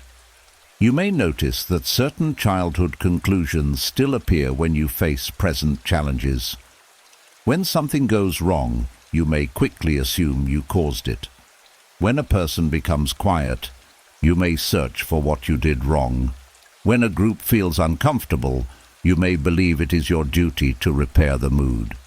This habit comes from a time when you could not understand the larger picture. Your adult mind must now consider other explanations. Someone may be tired. Someone may be dealing with a private problem. A disagreement may have several causes. A relationship problem may involve choices made by both people. Not every change in another person's mood is a judgment about you. Not every difficult event is evidence of your failure. This wider perspective reduces the false responsibility that began in childhood. Stoicism calls you to judge according to what is actually yours. Your intentions, actions, and responses deserve examination. Another person's private thoughts, emotions, and assumptions do not belong entirely to you. When you have acted poorly, accept it without hiding. But when you have acted honestly and reasonably, do not invent guilt simply because someone is unhappy. Mature reason must also reassess the standards used to judge you. Some families punish qualities in children that they later admire in adults. A questioning child is called troublesome, but a questioning adult may become a careful thinker. A sensitive child is called weak, but sensitivity may later become compassion. A quiet child is called strange, but quiet observation may become wisdom. A strong-willed child is called impossible, but that same strength may one day protect important values. The quality was not always the problem. The environment may not have known how to guide it. This does not mean every childhood trait should be defended without examination. Strong will can become stubbornness. Sensitivity can become uncontrolled reaction. Independence can become isolation. Every quality needs wisdom. But guidance is different from rejection. You can refine a trait without hating the child who first expressed it. Perhaps your younger self was not defective. Perhaps that child possessed raw qualities that needed patient direction. Instead of receiving direction, those qualities were given painful names. You can remove the old names now. You can call sensitivity awareness. You can call questioning curiosity. You can call the need for privacy self-protection. You can call the desire to be noticed a normal need for connection. Accurate language changes how you relate to your history. The child who could not defend themselves may still wait for someone to explain what happened. You cannot return as a witness in the old room, but you can examine the case today. Look at the evidence with the knowledge you now have. Ask whether the judgment was fair. Ask whether the expectations were suitable for your age. Ask whether the punishment matched the action. Ask whether you were given the support required to succeed. Ask whether the person judging you was calm enough to see clearly. You may find that the verdict was delivered before the truth was understood. And when a judgment is built on missing evidence, limited perspective, and unequal power, mature reason has the right to reopen it. You do not need permission from the original judge. They may never reconsider their words. They may still insist that their version was correct. But your growth does not depend on convincing them. You are no longer standing before them without language. You now have the words to say, I was struggling, not worthless. I needed guidance, not humiliation. I was a child, not the cause of every adult problem. What happened affected me, but the conclusion I formed was incomplete. Each sentence gives the younger version of you something that was missing: perspective. And perspective can loosen beliefs that punishment once made permanent. You were judged before you could present your side. You were labeled before your character had finished forming. You reached conclusions before you understood the world surrounding you. Those conclusions helped a young mind explain painful events. They do not have to remain the truth of an adult life. The child could not defend who they were. The adult can finally examine who they were never allowed to become. And once mature reason reopens the judgments made against you as a child, something strange may become clear. The person who once criticized you may no longer be in the room, yet their voice still seems to know exactly when to return. It appears when you make a mistake, when you take a risk, when you need rest, or when you begin believing that you deserve something better. A voice can remain long after the speaker has gone. It may say that you are foolish before you have even finished trying. It may accuse you of being lazy when your body is tired. It may call you selfish for protecting your time. It may warn you not to speak because people will laugh. The words seem to come from inside, so you assume they must represent your true opinion of yourself. But not every voice inside your mind began with you. Some thoughts are old visitors. They entered when you were young, repeated themselves for years, and eventually stopped sounding foreign. You heard them so often that you began speaking them in your own tone. The parent no longer needed to criticize you because you learned to do it for them. The teacher no longer needed to embarrass you because you began expecting humiliation before every challenge. The relative no longer needed to compare you with others because you carried the comparison everywhere you went. The voice changed location. Its message stayed the same. This is how harsh self-talk can feel natural even when it was learned. Repetition creates familiarity, and familiarity is easily mistaken for truth. A sentence heard hundreds of times begins to move through the mind without being questioned. You always ruin things. You are too much. You will never get it right. No one wants to hear what you think. You should be ashamed of yourself. These statements may appear automatically, but automatic does not mean authentic. Stoicism teaches that the mind must examine its impressions before agreeing with them. A thought can enter without permission. Agreement is a separate act. You may not control every sentence that appears, but you can question whether it deserves to represent you. When the harsh voice speaks, pause and ask, "Who first taught me to speak this way?" You may remember a person immediately. At other times, the source may be less clear. The voice may have come from many small moments rather than one obvious event. It may carry the attitude of an entire household where mistakes were mocked, success was never enough, and affection depended on performance. The exact source is not always necessary. What matters is recognizing the character of the voice. Does it guide or does it humiliate? Does it describe a specific action or attack your entire identity? Does it leave room for growth or declare that change is impossible? Does it sound patient and reasonable or cruel and absolute? Your wiser voice does not need to destroy you in order to correct you. This is one of the clearest differences between discipline and self-abuse. Discipline says, "You avoided something important today. Let us understand why and make a better plan." The old visitor says, "You are useless and will never change." Discipline addresses behavior. Cruelty attacks the person. Discipline creates responsibility. Cruelty creates paralysis. A harsh voice may claim that it is helping you improve. It may tell you that without constant insults, you would become careless, weak, or lazy. This belief often begins in homes where shame was used as motivation. You were taught that pain would make you perform better. Perhaps criticism did make you work harder, but it may also have taught you that effort is never safe. You may now complete a difficult task and feel only relief that you avoided failure. You may achieve something meaningful and immediately search for what could have been better.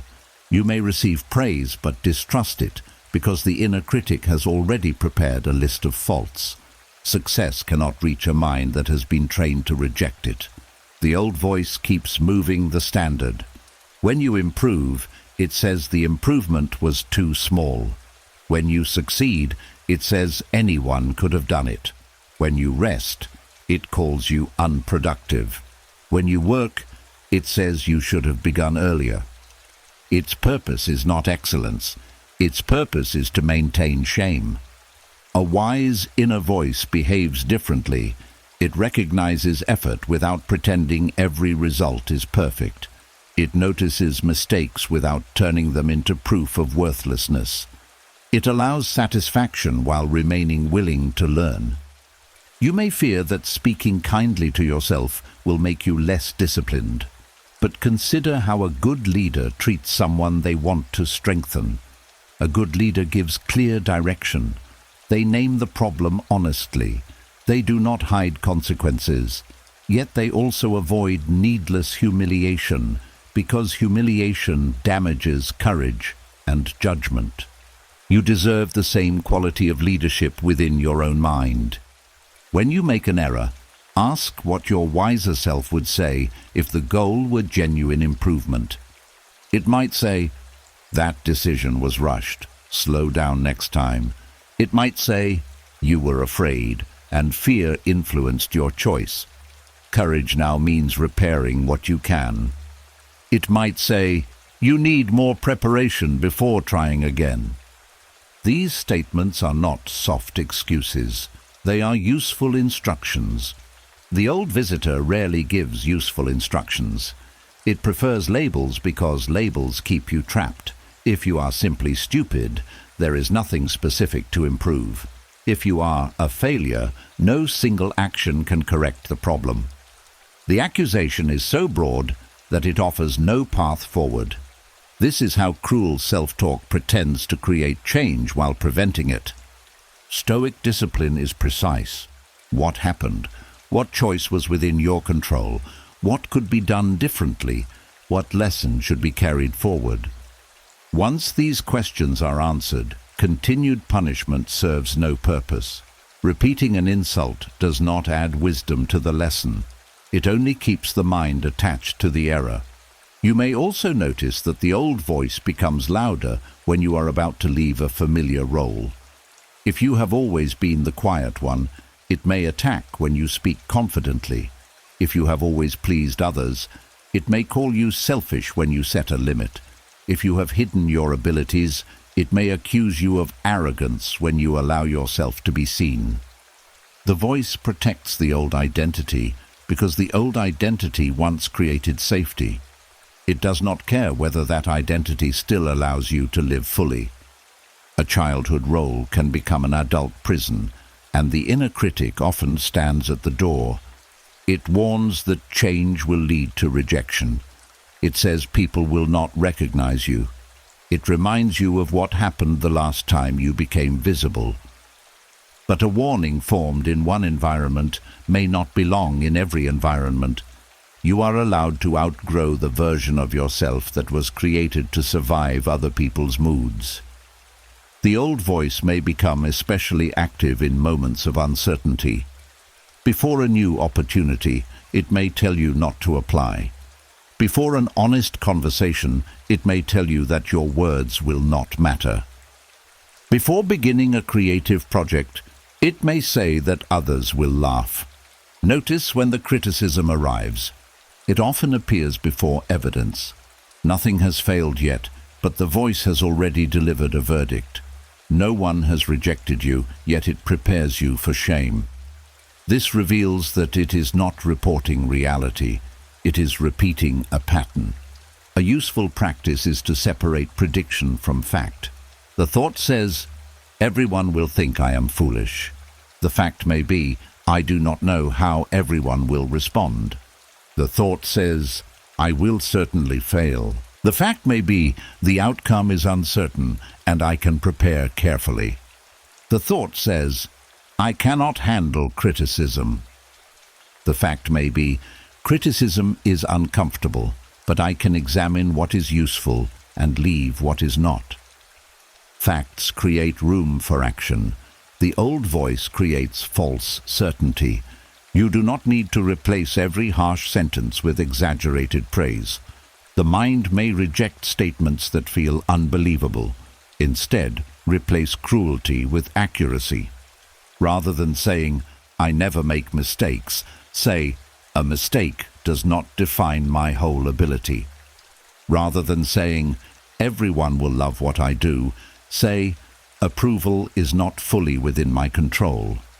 Rather than saying, "I am completely fearless," say, "Fear is present, and I can still choose wisely." Accuracy is powerful because it does not require pretending. The Stoic voice is calm because it does not need drama to guide action. It does not flatter you, and it does not degrade you. It brings you back to what is true, useful, and within your control. You may find that the harsh voice resembles someone you still love. This can create guilt. Challenging the voice may feel like rejecting the person, but you are not required to preserve someone's harmful language to prove your loyalty. You can appreciate what they gave you and still remove what wounded you. You can understand that they may have spoken from their own upbringing while deciding that the pattern will not continue through you. You can love a person without allowing their unhealed voice to govern your mind. The work becomes visible in how you speak to others as well. People often repeat inwardly what they heard outwardly, then pass it forward. The words used against you may come out when someone else makes a mistake. You may become impatient, mocking, or severe without realizing whose language you are using. Awareness interrupts inheritance. Before speaking in anger, ask whether the words belong to your character or to an old pattern. Ask whether correction can happen without humiliation. Ask whether you are trying to solve the problem or release your pain onto someone more vulnerable. Each time you choose a wiser response, the borrowed voice loses influence. The same is true within. When the old visitor says, You are hopeless. Do not begin a long argument. Calmly answer with evidence and direction. I am struggling, but struggle is not hopelessness. I made a poor choice, and I can correct what remains within my control. This voice is familiar, but it is not wise. Then continue with the next right action. The goal is not to achieve a perfectly silent mind. Old visitors may return, especially during stress, failure, or change. Freedom does not mean they never knock again. Freedom means you recognize them at the door. You hear the tone, you remember where it came from, and you decide that familiarity alone is not enough reason to let it enter and rearrange your life. Your natural voice is not the voice that wounds you most deeply. Your wiser voice is the one that tells the truth without cruelty, accepts responsibility without shame, and keeps guiding you after mistakes. The old visitor may speak first. It does not have to speak last. And once you recognize that the harsh voice in your mind may be an old visitor, you begin to notice why it has been so difficult to ignore. It does not always sound true because it is wise. Sometimes it sounds true because it is familiar. Pain can become familiar enough to feel like home. A belief repeated for many years can settle so deeply into the mind that questioning it feels unnatural. You may have heard that you were difficult, weak, selfish, careless, or unworthy so often that the words stopped feeling like opinions. They began to feel like facts. But repetition does not turn a false judgment into truth. It only makes the judgment easier to recognize. The mind often trusts what it knows. Even when something hurts, familiarity can create a strange sense of certainty. You know what to expect from the old belief. You understand its rules. It may be painful, but it does not surprise you. A new belief can feel more uncomfortable simply because it is unfamiliar. Being treated with respect may feel suspicious if disrespect was normal. Rest may make you uneasy if you were praised only when you were useful. A peaceful relationship may feel empty if you learn to connect love with tension, fear, or constant uncertainty. This is one of the most confusing parts of healing. What is healthy may not feel natural at first. What is familiar may not be healthy at all. Stoicism teaches you not to judge something only by the feeling it creates. Feelings carry information, but they do not always reveal the full truth. A familiar emotion may arise from habit, memory, or an old judgment, rather than from what is actually happening now. You may enter a room where no one is judging you, yet still feel watched. You may receive kindness from someone sincere, yet wait for the hidden condition. You may succeed at something meaningful, yet feel like an imposter who will soon be exposed. The feeling is real. Its conclusion may not be. This is why the Stoic mind pauses before saying, "Because I feel it, it must be true." Fear may say, "This person will leave." Shame may say, "You do not deserve this opportunity." Insecurity may say, "Everyone else belongs here except you." These emotions may feel convincing because they repeat stories you have known for years. But confidence of feeling is not proof of accuracy. A false belief can be emotionally powerful. Truth is not always loud. Sometimes truth feels quiet, unfamiliar, and almost difficult to accept. It may say, "You are allowed to be here." It may say, "This person's kindness does not need to be earned through suffering." It may say, "A mistake can be corrected without becoming a disaster." You may hear these thoughts and still feel resistance. That resistance does not prove they are wrong. It may simply show how deeply the old pain has been practiced. The mind becomes skilled at whatever it repeats. If you have spent years expecting rejection, you become quick at finding signs of rejection. If you have often believed that you are not enough, the mind learns to collect evidence that supports that belief while ignoring anything that challenges it. A compliment is dismissed as politeness. A success is called luck. Kindness is treated as temporary. One mistake becomes proof. 10 good decisions are forgotten. This is not careful judgment. It is a mind protecting a familiar story. The Stoics valued clear perception because the mind can distort reality when it becomes attached to an impression. You do not see only what is present. You often see what you expect to find. A person who believes they are unwanted may enter a group and notice every moment of silence. They may overlook the invitation, the smile, or the person making space for them. The old belief searches for confirmation, because confirmation makes the world predictable. Even painful predictability can feel safer than uncertainty. If you expect rejection, you can prepare for it. If you assume people will disappoint you, you never have to risk complete trust. If you believe you cannot succeed, you can avoid trying and protect yourself from public failure. The belief hurts you, but it also appears to protect you. That is why letting it go can feel frightening. Without the old story, you must enter life without knowing exactly what will happen. You must allow the possibility that some people may accept you and others may not. You must try without a guarantee of success. You must let the present reveal itself instead of forcing it to repeat the past. This uncertainty requires courage. Familiar pain gives you a script. It tells you what role to play. You are the one who apologizes. You are the one who waits. You are the one who accepts less. You are the one who leaves before being left. You are the one who never asks for too much. The role may feel like your personality because you have practiced it for so long, but a repeated role is not always a true identity. Sometimes it is an old adaptation. You may have learned to make jokes about yourself before anyone else could insult you. You may reject compliments before someone can take them back. You may choose unavailable people because their distance confirms what you already believe about love. Then, when the familiar pain returns, you say, "I knew it."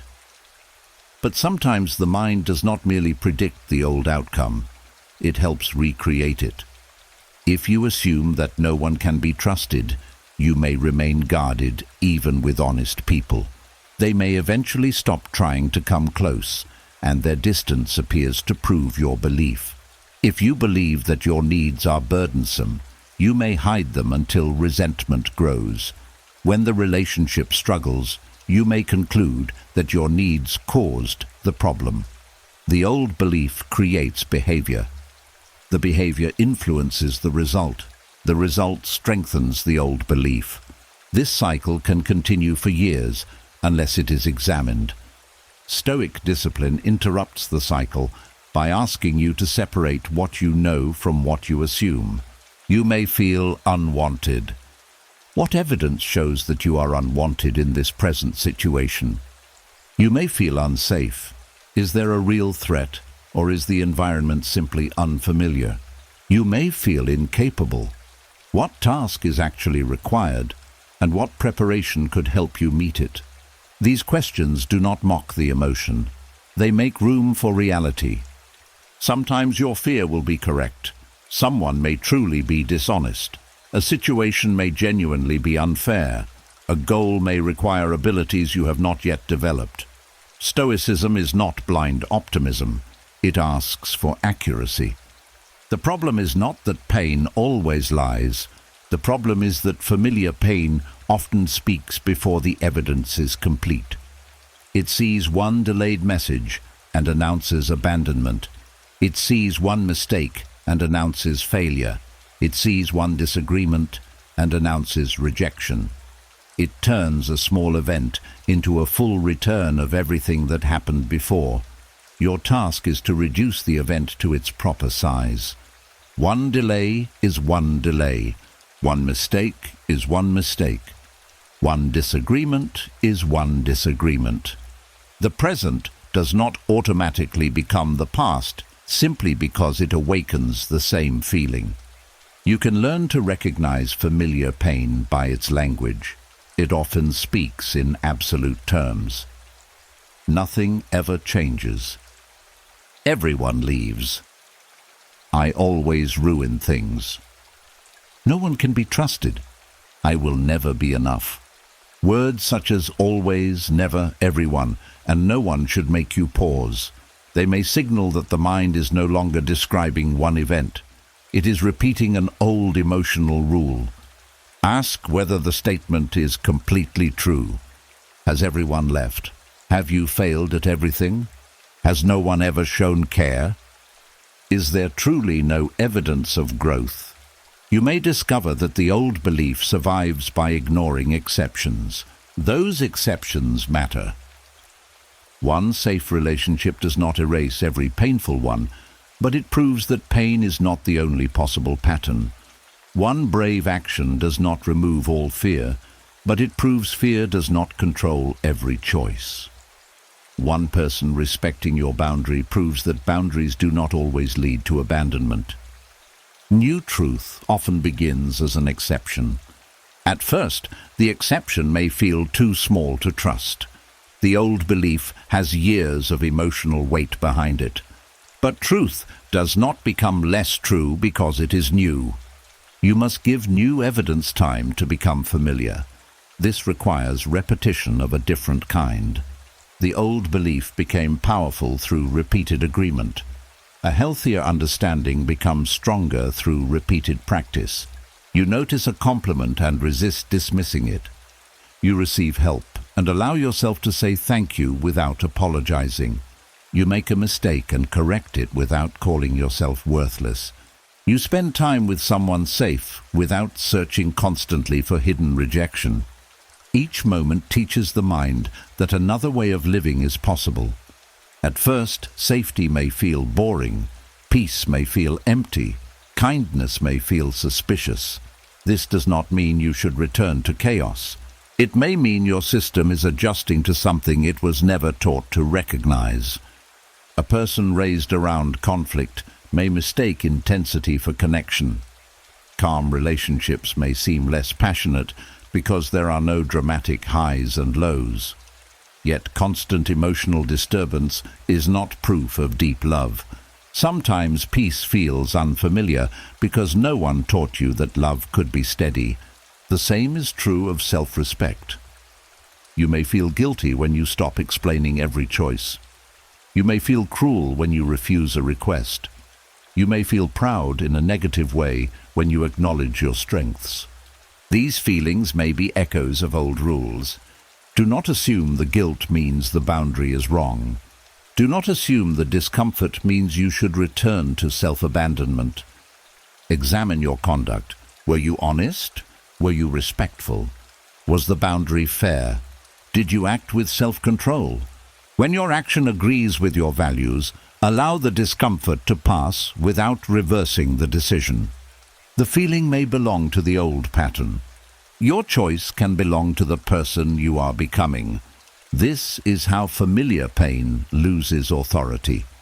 Not through one dramatic declaration, but through repeated moments where you refuse to confuse recognition with truth.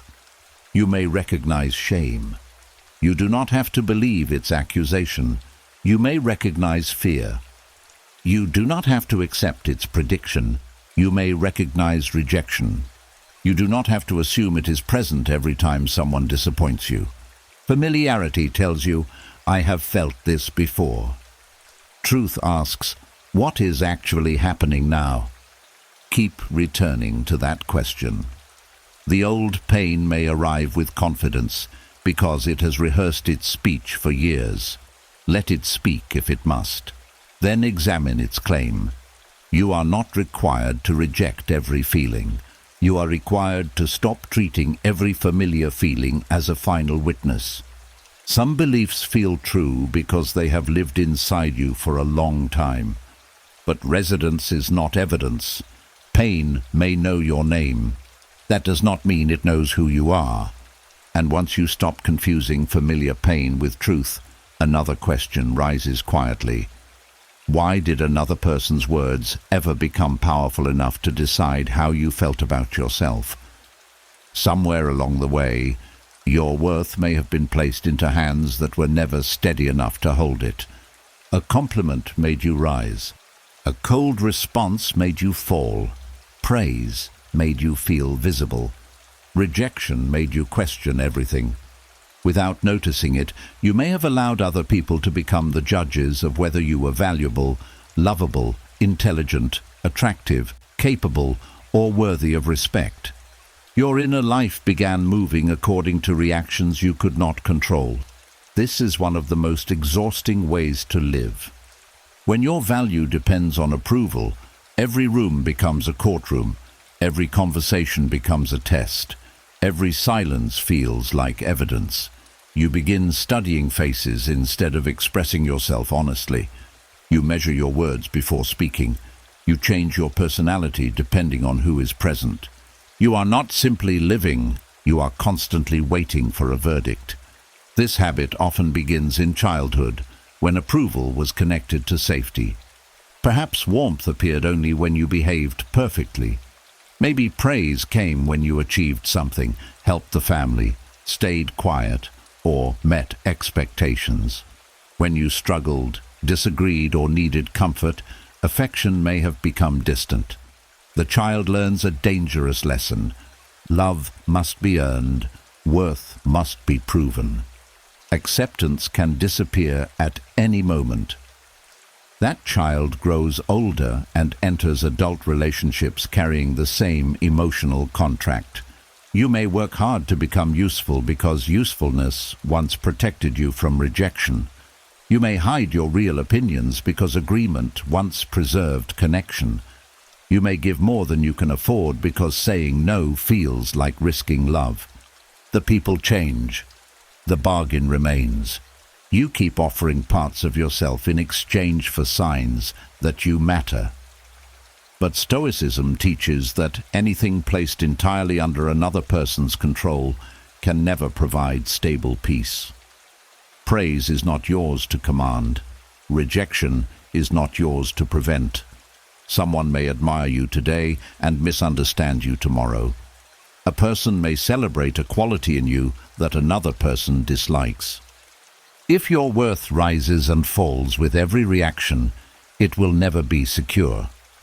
Other people's opinions are influenced by their preferences, expectations, moods, experiences, and private interests. Someone may praise you because your behavior benefits them. Another may criticize the same behavior because it challenges them. One person may admire your honesty. Another may call it disrespect because they prefer obedience. Neither reaction has the power to create or remove your human value. An opinion reveals a perspective. It does not issue a final truth. This does not mean all opinions are useless. Wise feedback can help you grow. A trusted person may notice a weakness you have avoided. A teacher may reveal where your effort is lacking. A friend may tell you that your behavior caused pain. Stoicism does not ask you to reject correction. It asks you to stop confusing correction with condemnation. You can examine what someone says without giving them ownership of your identity. Ask whether the criticism is specific, fair, and supported by evidence. Ask whether the speaker understands the situation. Ask whether the message points toward a better action. When criticism contains truth, accept the lesson. When it contains distortion, leave the distortion behind. Your willingness to learn does not require you to surrender your worth. Suppose someone tells you that you handled a conversation badly. You can examine your tone, accept responsibility, apologize, and improve. None of this requires the conclusion that you are a terrible person. A poor action may need correction. Your entire existence does not need rejection. This separation protects you from two extremes. Without it, you may either collapse beneath every criticism or become so defensive that you refuse to hear anything uncomfortable. Both reactions place too much power in the critic's hands. One says, "Your words decide who I am." The other says, "Your words are so dangerous that I must reject them immediately." Inner freedom says, "I will examine your words calmly. I will take what is true, and I will not accept what is unjust." That is strength. Praise must also be handled carefully. Approval feels pleasant, and there is nothing wrong with appreciating it. The danger begins when praise becomes necessary for action. You may stop doing meaningful work if no one notices. You may lose confidence when applause fades. You may choose visible achievements over quiet values because recognition feels like proof that you matter. Then your life becomes a performance. You begin asking, "Will people admire this?" before asking, "Is this worth doing?" You choose what looks impressive rather than what builds character. You may display happiness instead of creating it. You may appear successful while becoming increasingly distant from your real needs. Praise can become a beautiful chain. It feels lighter than criticism, but it can control you just as completely. The person who cannot tolerate ridicule is controlled by mockery. The person who cannot act without praise is controlled by applause. Both have placed their freedom outside themselves. The Stoics built identity on character because character remains available when public opinion changes. You cannot guarantee that others will understand you, but you can choose whether you act honestly. You cannot force people to respect you, but you can conduct yourself with dignity. You cannot prevent ridicule, but you can decide whether ridicule will move you away from what is right. This is where worth becomes stable. Instead of asking whether everyone approves, ask whether you lived according to wisdom. Did you examine the facts before acting? Did you choose courage when fear wanted silence? Did you treat others fairly? Did you govern your impulses? These questions return value to what is within your control. A person may reject you even when you behave well. Relationships are not rewards automatically given to good people. Someone may have different needs, values, or plans. They may not understand you. They may simply choose another direction. Rejection can hurt without proving that you are worthless. This is difficult to accept when childhood rejection taught you to search for defects in yourself. If someone withdrew affection, you may have assumed you were not enough. As an adult, a declined invitation, unanswered message, ended relationship, or lost opportunity may awaken the same conclusion. But rejection often contains limited information. It tells you that one person or situation did not continue in the way you hoped. It does not tell you the value of your entire life. Someone can decide that you are not right for a particular relationship without becoming an expert on your worth. An employer can choose another candidate without proving that you have no ability. A group can misunderstand you without proving that you do not belong anywhere. One closed door is not a complete judgment of the person standing outside it. Ridicule can feel even more personal because it tries to turn your difference into entertainment. Someone may laugh at your voice, interests, appearance, ambition, mistakes, or beliefs. The laughter may return you to childhood when being mocked in front of others felt unbearable. But ridicule often depends on an audience, not on truth. People may mock what they do not understand. They may use laughter to gain status, hide insecurity, or avoid examining an idea that makes them uncomfortable. A crowd can join cruelty simply because joining feels safer than becoming the next target. Popularity does not make ridicule accurate. Many people can repeat the same shallow judgment. It remains shallow. The Stoic response is not to pretend ridicule never hurts. It is to refuse to let the pain choose your identity. You can feel embarrassed and still continue. You can dislike being misunderstood and still act according to your principles. Courage does not always look fearless. Sometimes it looks like remaining loyal to what matters while your face is warm with discomfort. There is also a quieter form of external control, comparison. You may decide your worth by measuring your life against another person's achievements, relationships, money, confidence, or attention. When they rise, you feel smaller. When they struggle, you may feel briefly relieved. This creates a life with no stable ground, because there will always be someone ahead of you in some area. Comparison turns another person's path into a judgment against your own. But their success does not remove your possibilities. Their beauty does not erase your dignity. Their recognition does not make your work meaningless. Another person possessing something good is not evidence that you possess nothing. Stoicism brings your attention back to your own task. What character are you building? What responsibility is in front of you? What improvement is possible today? Your life becomes calmer when you stop using someone else's position as the measurement of your worth. This inner freedom does not arrive through one statement. It grows when you repeatedly survive the reactions you once feared. You express an honest opinion and allow disagreement to remain. You set a fair boundary and let someone be disappointed.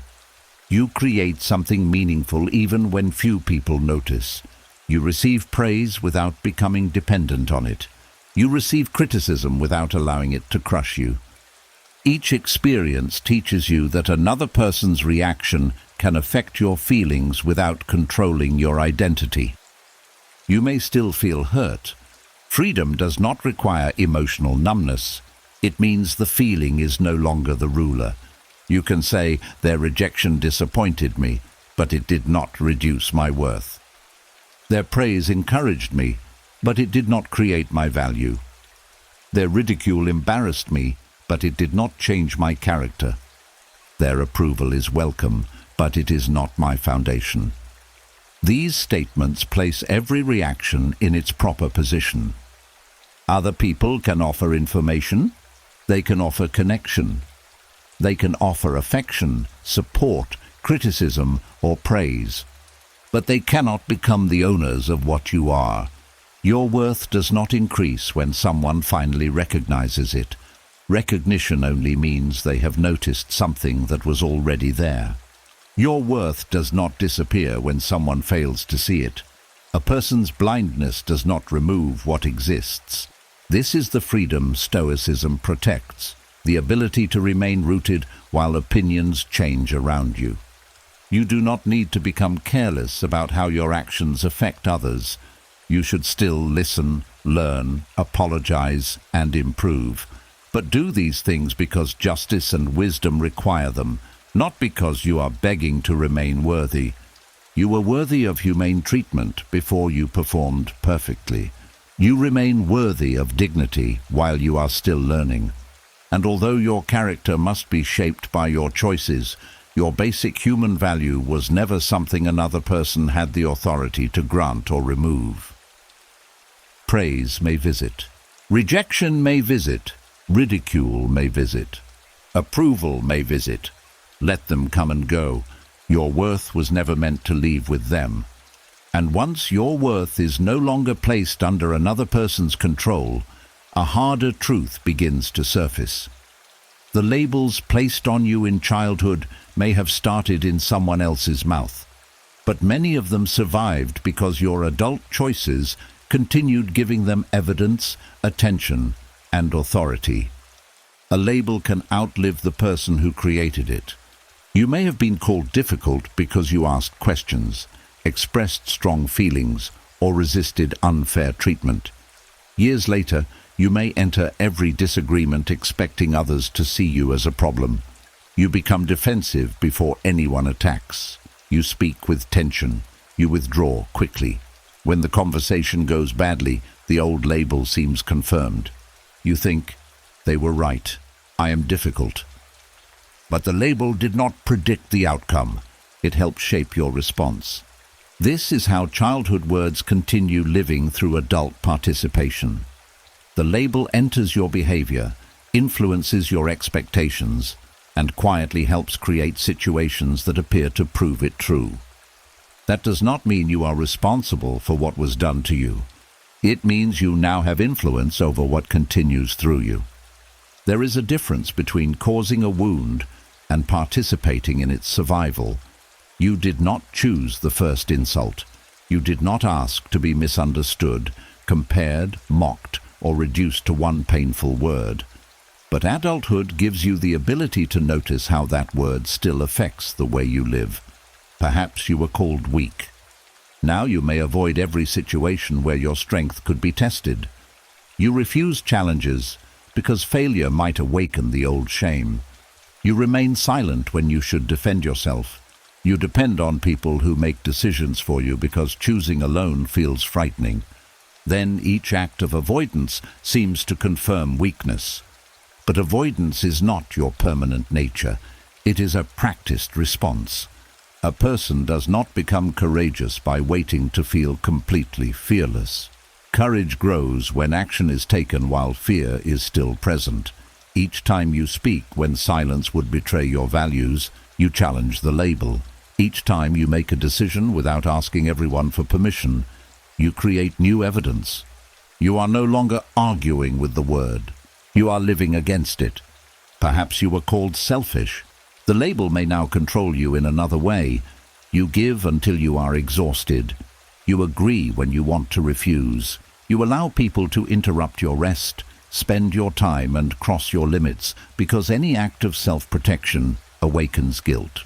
You may believe constant sacrifice proves the label wrong, but building your entire life around disproving a childhood accusation still gives that accusation control. The label says, "You are selfish." You answer by abandoning yourself. That is not freedom. Stoicism calls for justice, and justice includes fairness toward your own life. You are not more virtuous because you permit others to use you. Generosity without wisdom can become resentment. Service without limits can become silent anger. Kindness that requires self-destruction is not balanced kindness. To stop participating in the label, you must learn the difference between selfishness and self-respect. Selfishness ignores the reasonable needs of others. Self-respect refuses to treat your own needs as worthless. One takes unfairly, the other protects fairly. When you make this distinction, you no longer need to say yes merely to prove that you are good. You can examine each request according to your responsibilities, energy, values, and ability. Sometimes the wise answer will be yes, sometimes it will be no. The label does not get to decide, reason does. Perhaps you were called slow. You may now rush through tasks to hide the fear that others are waiting for you to fail. You avoid learning in public.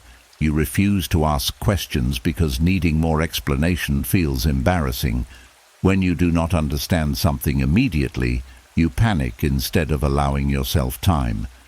This pressure can make learning more difficult. The fear of appearing slow steals the patience needed to become skilled. Then, the struggle seems to prove the label again. But people learn at different speeds, in different ways, and under different conditions. Taking longer does not mean you are incapable.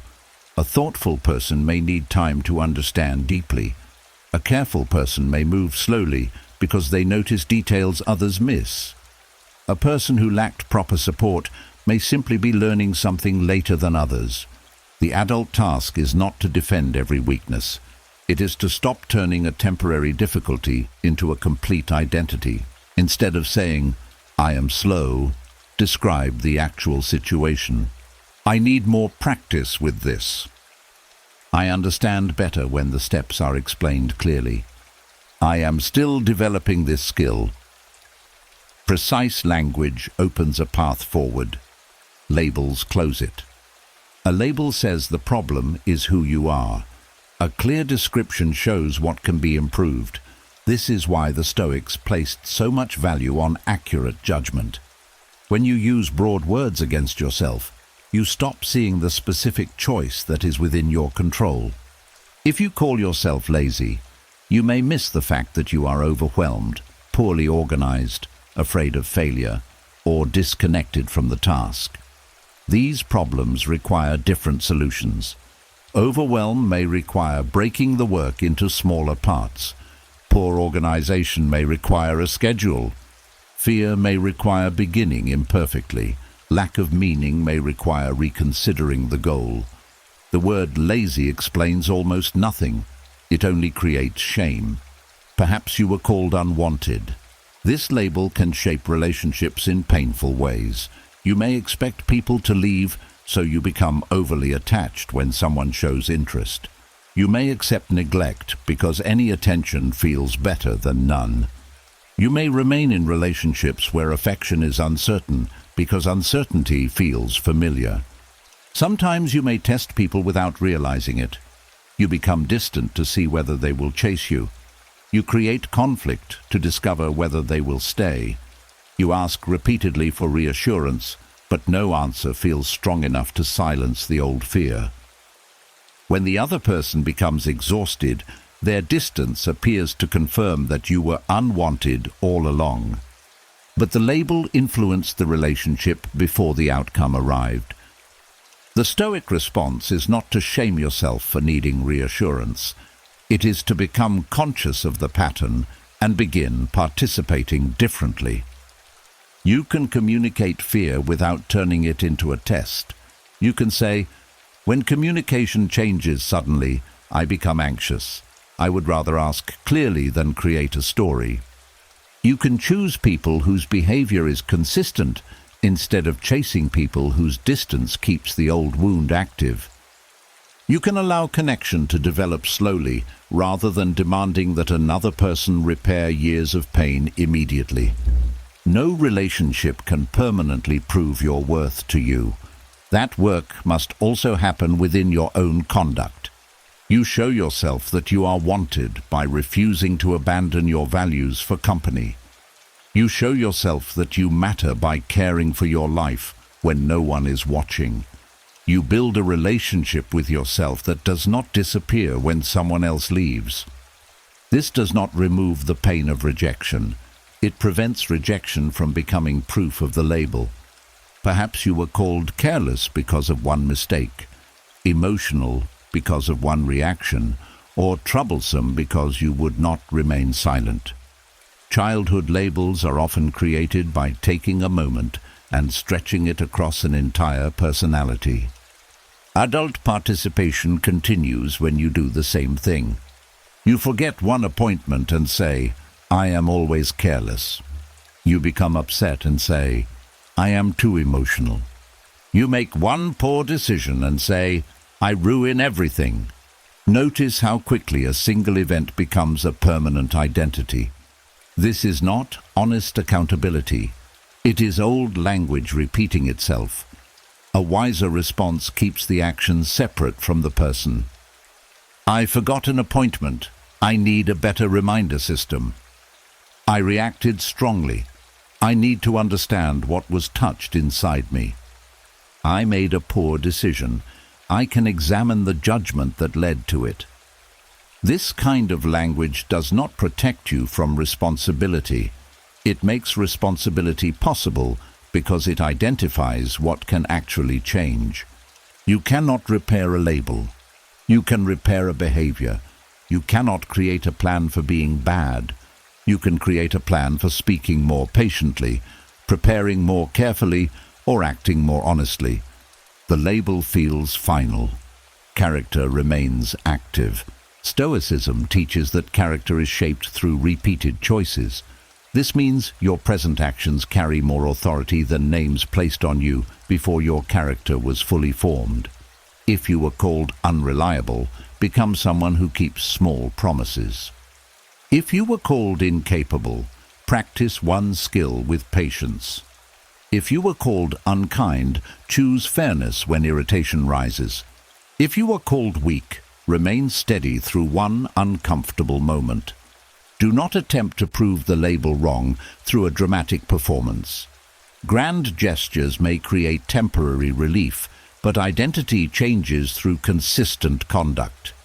A promise kept once is meaningful. A pattern of kept promises builds trust. One brave action matters. Repeated courage reshapes character. You do not need to announce that you are changing. Let your daily choices become the evidence. There may also be labels you continue performing because they give you a place in the family. Perhaps you were known as the irresponsible one, the angry one, the quiet one, the helper, the failure, or the child who never needed anything. Families often resist when one person leaves an old role. Your change may disturb a system that learned how to relate to the label. If the quiet one begins speaking, others may say they have become difficult. If the helper sets limits, others may say they have become selfish. If the family failure begins succeeding, someone may minimize the progress. The reaction does not mean the change is false. It may mean the old role was useful to others. People may try to return you to the identity they understand because your growth requires them to adjust. They may remind you of old mistakes. They may repeat stories from childhood as though nothing has changed. They may speak to you as if you are still the person you were years ago. You do not have to fight every story. You can refuse to perform it. When someone says, "You have always been difficult," you do not need to produce a full defense of your life. You can calmly ask what present behavior they are referring to. If they cannot name anything specific, the statement may be an old label searching for new authority. Bring the conversation back to the present. What action are we discussing? What exactly did I do? What would a fair solution look like? Specific questions weaken vague accusations. They prevent another person from using your history as permission to define you completely. You must also stop introducing yourself through old wounds. Sometimes people repeat labels before anyone else has the chance. I am terrible with people. I always mess things up.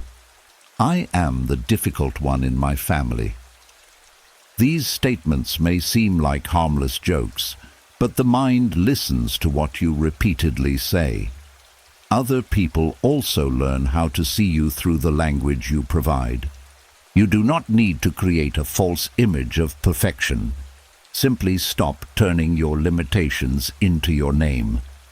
Say, social situations can be difficult for me, but I am learning. Say, I made mistakes in the past, and I handle things differently now. Say, my family often saw me as difficult because I questioned certain patterns. This language leaves room for truth, context, and development. You are not frozen. You are not one word. You are not required to become the permanent home of someone else's careless description. The label may still appear in your thoughts. When it does, do not only ask whether it is true. Ask how you have been helping it survive. Do you avoid opportunities because the label predicts failure? Do you accept poor treatment because the label says you deserve less? Do you speak to yourself in ways that strengthen the label? Do you choose relationships that repeat it? Do you introduce yourself through it? These questions are not accusations. They are invitations to reclaim power. You cannot prevent the label from having entered your life, but you can stop supplying it with present evidence through automatic behavior.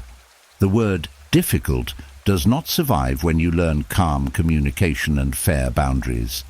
The word weak begins to fade when you act with courage while fear remains. The word selfish loses control when you practice generosity without abandoning yourself. The word slow loses its cruelty when you give yourself the patience required for real growth. The word unwanted loses authority when you stop chasing people who make you beg for basic care.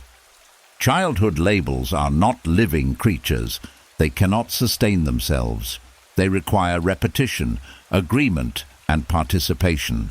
The people who created them may have provided the first words, but your present choices decide whether those words continue becoming your life.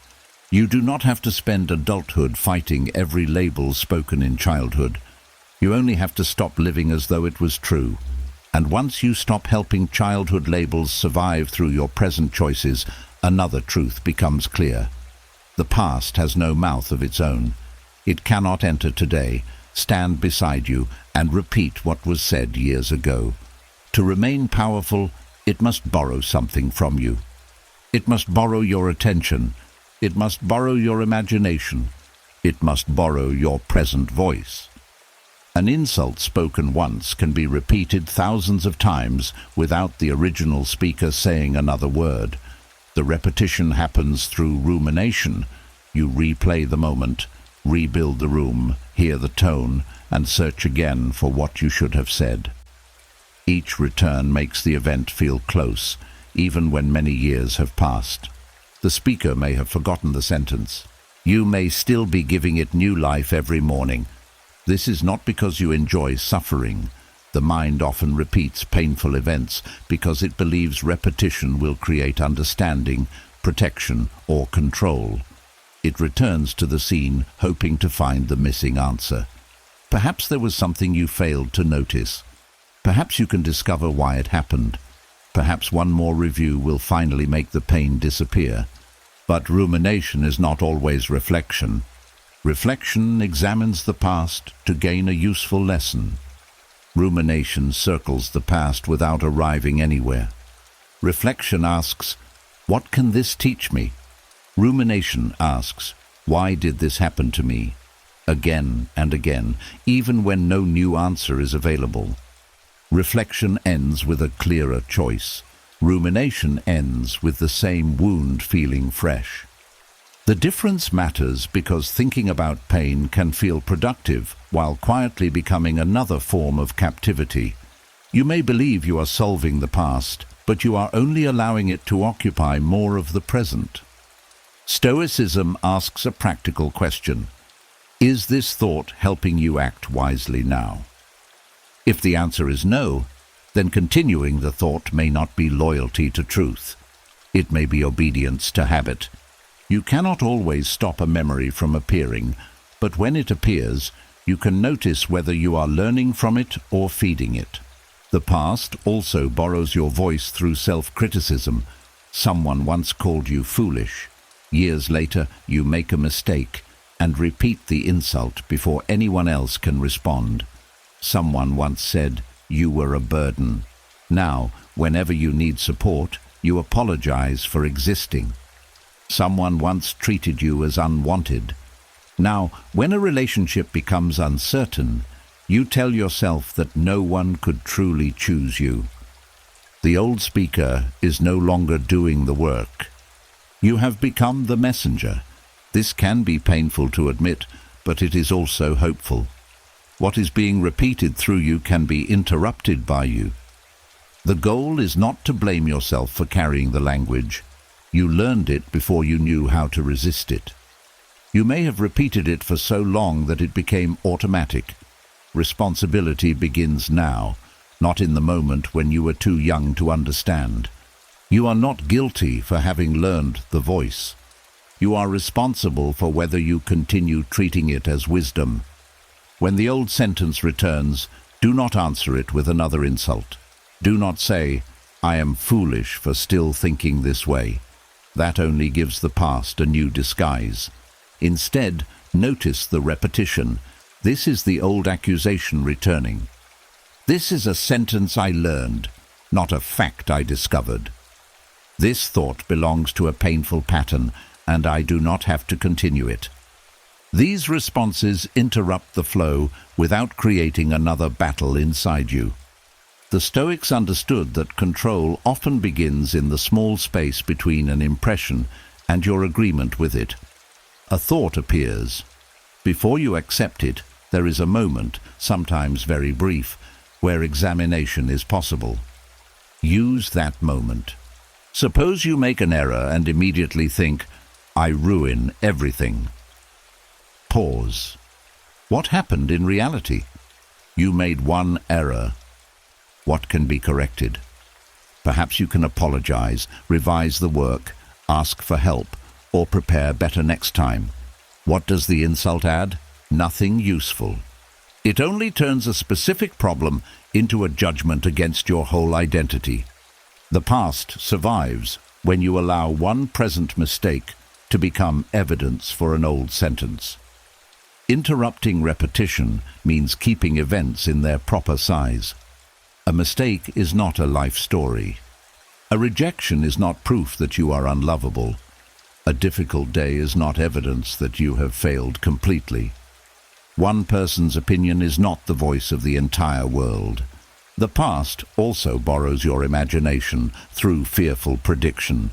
It takes an old wound and uses it to write the future before the future arrives. You prepare to speak, and the mind predicts humiliation. You begin trusting someone, and the mind predicts betrayal. You receive an opportunity, and the mind predicts exposure. You consider setting a boundary, and the mind predicts abandonment. Nothing has happened yet, but the old story has already decided the ending. Fearful prediction can feel like preparation. You may believe that expecting the worst will protect you from surprise. But rehearsing pain does not always protect you. Sometimes it causes you to suffer before anything has occurred. You experience the rejection in your mind. You feel the embarrassment in your body. You begin adjusting your behavior around an event that may never happen. The future becomes another stage where the past performs. Stoic discipline returns you to what is actually known. What is happening now? What facts are available? What remains uncertain?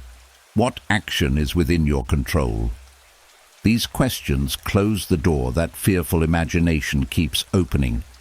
You may be preparing for a conversation. The old voice says, "They will become angry and everything will fall apart." The facts may be simpler. You need to express something clearly. You cannot control their response. You can control your honesty, timing, tone, and willingness to remain calm. That is enough to guide the next step. You do not need to write the entire future in advance. The mind may insist on doing so because uncertainty feels dangerous. As a child, you may have tried to predict moods to avoid being hurt. You learned to notice footsteps, facial expressions, silence, or changes in tone. Predicting danger became a form of survival. But adulthood requires a different relationship with uncertainty. Not every unknown event is a hidden threat. Sometimes uncertainty is simply the space where life has not yet revealed its answer. You do not need to fill that space with the worst memory available. The past also continues through stories you repeat about yourself to other people. You may describe your history using the same language that once wounded you.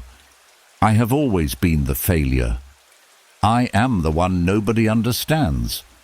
I have never been strong. People like me do not succeed."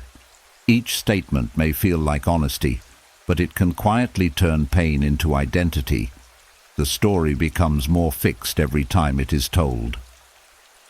You begin selecting memories that support it. You ignore moments that challenge it. You become loyal to the version of yourself created by injury. There is a difference between telling the truth about what you endured and making suffering your permanent name. You can say, "I grew up feeling unwanted," without saying, "I am unwanted." You can say, "I learned to doubt myself," without saying, "I cannot trust myself." You can say, "I often responded with fear," without saying, "Fear is who I am." Language matters because it shapes what the mind believes is still possible. A fixed statement closes the future. A truthful description of the past leaves room for change. Conscious interruption does not mean replacing every painful thought with forced positivity. Telling yourself that everything is wonderful when it is not will not create stoic clarity. The aim is not to create a sweeter falsehood. The aim is to stop repeating unnecessary cruelty. Replace exaggeration with fact. Replace identity attacks with specific observations. Replace predictions with preparation. Replace endless review with one useful lesson. If the mind says, "I will fail because I always fail," answer, "The outcome is not known. I can improve my preparation. If it says, no one cares about me, answer, I feel alone right now, but that feeling cannot speak for every relationship in my life. If it says, I should have defended myself years ago, answer, I lacked the power and language I have now. I can use them in the present. These responses do not deny pain. They refuse to expand it beyond the evidence. You may need to interrupt the past many times. One correction may not silence a sentence rehearsed for decades. Do not become discouraged by repetition. The old pattern was built through practice. A new pattern will also require practice. Each interruption matters. Every time you stop an insult before repeating it aloud, the pattern weakens. Every time you question a fearful prediction, the future becomes more open. Every time you leave a memory after taking its lesson, you return time to the present. You are teaching the mind a new habit. Not every thought deserves continuation. Attention is a form of nourishment. What receives constant attention often grows stronger. This does not mean ignoring every painful subject. Some experiences need honest examination, conversation, and support. But examination should have direction. Ask what you are trying to understand. Ask what decision the understanding will help you make. Ask when the reflection has produced all the useful information available. Then allow yourself to leave. You do not owe endless mental attention to the people who hurt you. You do not prove that the pain mattered by thinking about it every day. You do not honor the younger version of yourself by keeping them trapped inside the same scene. Sometimes honoring that child means turning your attention toward the life they never had the freedom to build. The Stoic discipline of attention is not cold. It is deeply protective. It recognizes that your mind is part of your present life, and not everyone from the past deserves unlimited access to it. You can decide what receives your mental energy. You can notice when an old argument begins and refuse to complete it. You can recognize when you are preparing a defense for someone who is not present. You can stop holding imaginary trials where you must prove your worth again and again. There may be no final speech that makes the past fair. There may be no perfect answer that causes every old critic to understand. Peace may begin when you stop holding court inside your own mind. This does not erase accountability. What happened can remain wrong. The people involved can remain responsible for their choices. But their actions do not need to be replayed constantly for the truth to remain true. An event does not become less real because you stop rehearsing it. A wound does not become unimportant because you allow it to close. You are not betraying the past by becoming less controlled by it. You are completing what the past could not do. You are giving yourself a future. When the old voice returns, remember what it requires in order to continue. It needs your attention to hold the scene. It needs your language to repeat the insult. It needs your imagination to carry the wound into tomorrow. You may not control the first appearance, but you can refuse the second sentence. You can stop the rehearsal. You can return to the present task. You can choose a voice that belongs to the person you are now. The past cannot speak by itself. It can only borrow your voice, and you are allowed to take your voice back. And once you take back the voice the past kept borrowing, another freedom becomes possible. You can finally look at what happened without becoming trapped inside the person it forced you to be. You can remember the wound without making woundedness your entire identity. There is a difference between saying, I was hurt, and saying, I am only the person who was hurt. One describes an experience. The other turns the experience into a permanent home. Painful events can shape the way you think, trust, speak, and respond. They may explain why certain moments feel heavier than they seem. They may explain why you became guarded, quiet, eager to please, or afraid of being misunderstood. But explanation is not identity. You are not required to deny the effect of the past. Stoicism does not ask you to pretend that cruel words left no mark. It asks you to see the mark clearly without allowing it to become the whole picture. This is what it means to become the witness. The witness says, "This happened to me." The wounded identity says, "This is what I am." The witness observes fear rising. The wounded identity becomes fear and obeys it. The witness notices shame. The wounded identity assumes shame must be telling the truth. The witness remembers the insult. The wounded identity repeats it as a personal definition. A witness creates distance without becoming cold. You are not abandoning the younger version of yourself. You are standing beside that younger self with the perspective they did not have. You are saying, "I see what happened. I understand why it affected you. But we are more than what happened in that room." This distance matters because when you completely identify with a wound, every present event begins passing through it. A disagreement does not remain a disagreement. It becomes proof that no one respects you. A delay does not remain a delay. It becomes proof that you have been forgotten. A mistake does not remain a mistake. It becomes proof that the old criticism was correct. The wound becomes the lens through which everything is judged. You stop seeing the present clearly because every moment is being compared with the past. Stoic awareness asks you to step back and observe the interpretation before accepting it.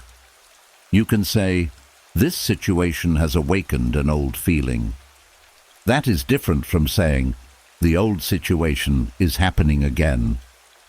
You can say, "I notice that I want to withdraw."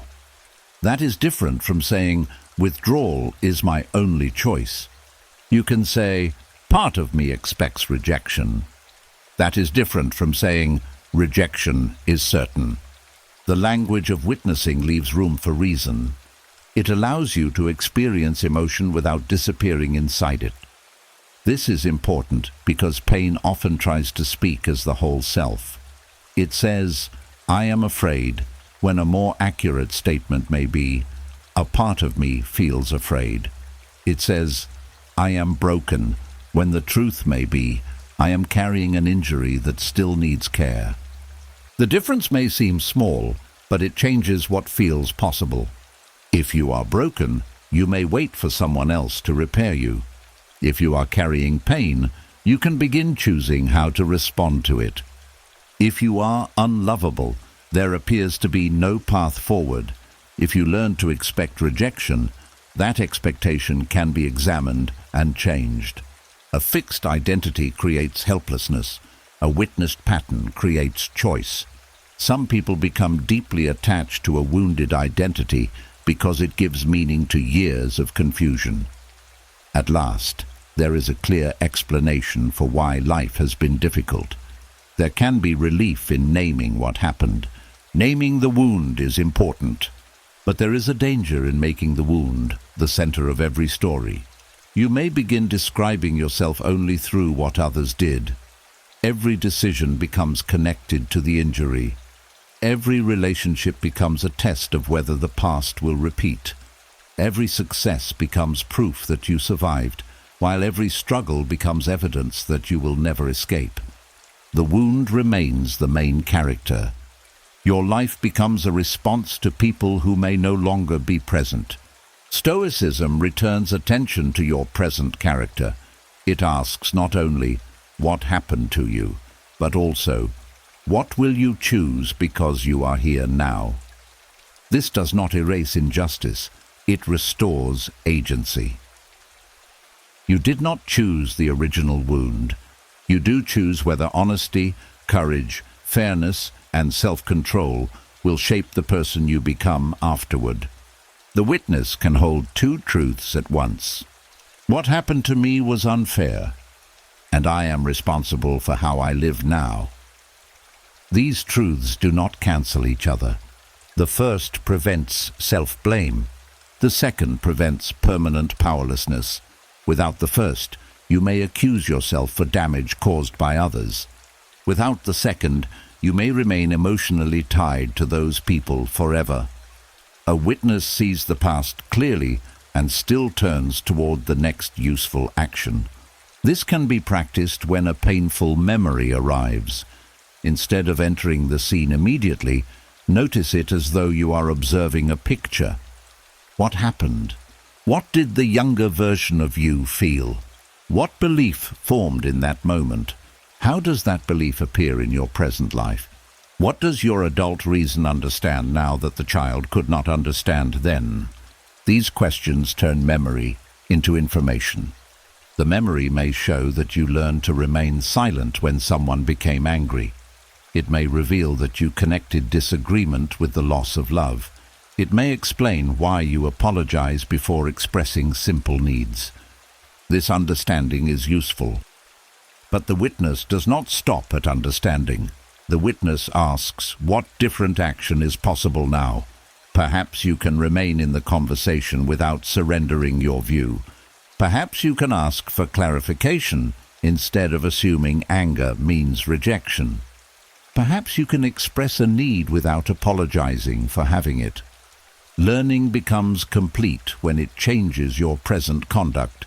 Otherwise, the memory remains a story you understand but still obey. Becoming the witness also changes the way you speak about your past. You no longer need to minimize it, but you also do not need to use the strongest possible language every time you remember it. You can describe what happened accurately. Accuracy protects you from denial and exaggeration. You may say, I grew up around frequent criticism, and it taught me to doubt my judgment. This names both the event and the effect. It does not say that you will doubt yourself forever. You may say, my feelings were often dismissed, so I learned to hide them. This explains the pattern. It also shows that hiding was learned, not natural or permanent. You may say, I was praised mainly when I performed well, so I connected achievement with worth. This brings the old rule into the light. Once seen, it can be challenged. The witness uses language that reveals a process. The wounded identity uses language that declares a destiny. I learned this. I adapted this way. I began expecting this. These phrases contain movement. What was learned can be reconsidered. What was adapted can be adjusted. What was expected can be tested against new evidence. You are not trapped inside a final sentence. There may be people who expect you to remain identified with the wound. Some may only know how to relate to you as the injured one, the difficult one, the helpless one, or the person who always needs rescuing. Your growth may confuse them. They may think your healing means you are denying the past. They may remind you of the person you used to be. They may continue speaking to the wound because the wound made your behavior predictable. You do not need to remain emotionally injured to prove that what happened was serious. The seriousness of the past does not depend on the continuation of your suffering. You are allowed to become stronger without excusing anyone. You are allowed to become peaceful without pretending the pain was small. You are allowed to build a full life without betraying the child who did not have one. In fact, growth may be the deepest way to honor that child. The younger version of you did not survive so that you could spend every future day proving that the wound was real.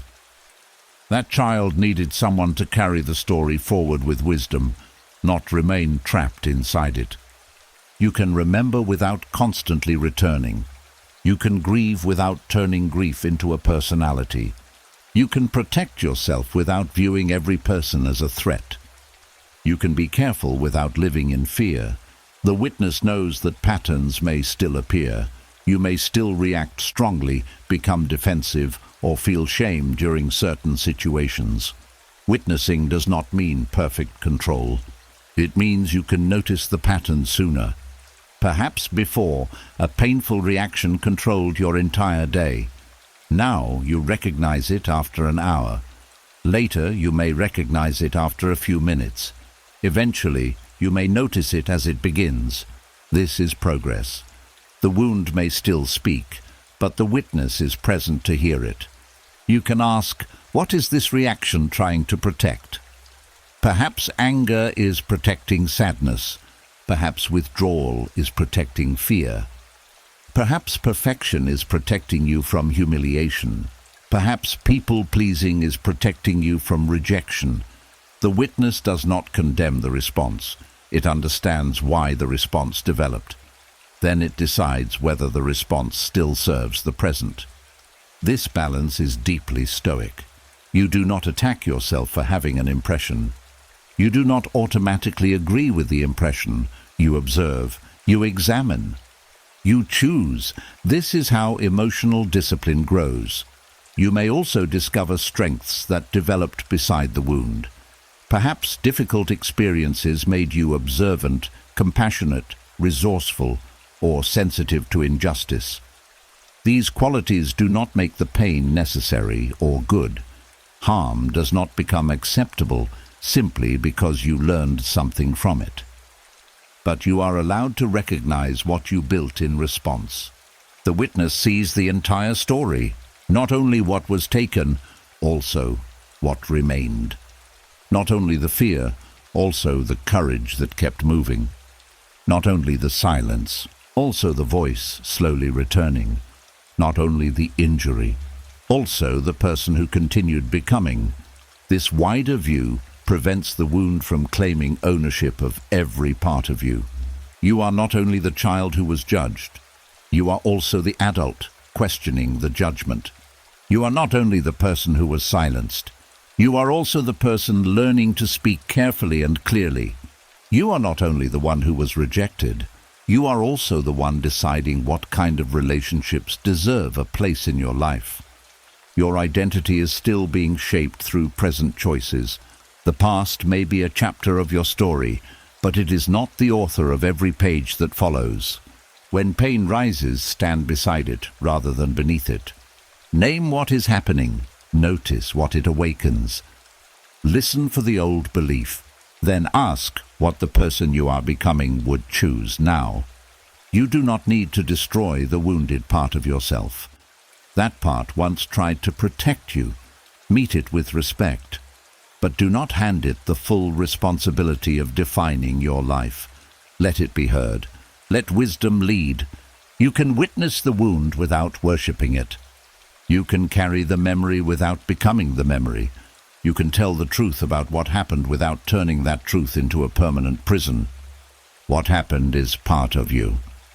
It is not all of you. And once you learn to witness what happened without turning the wound into your whole identity, you may face one of the most painful truths of all. The people who caused the harm may never understand it. They may never apologize. They may never admit what they did. And if your peace depends on their awakening, your life may remain tied to people who are still asleep. Some hearts do not know how to take responsibility. Some minds protect themselves by changing the story. Some people would rather call you sensitive than admit they were cruel. They may say you remember it wrongly. They may insist they were only trying to help. They may compare your pain with something worse, hoping to make it disappear. They may remind you of everything they provided, as though food, shelter, or sacrifice erased the damage caused by their words. And the more they deny it, the more you may feel compelled to explain. You repeat the story with greater detail. You search for the perfect sentence.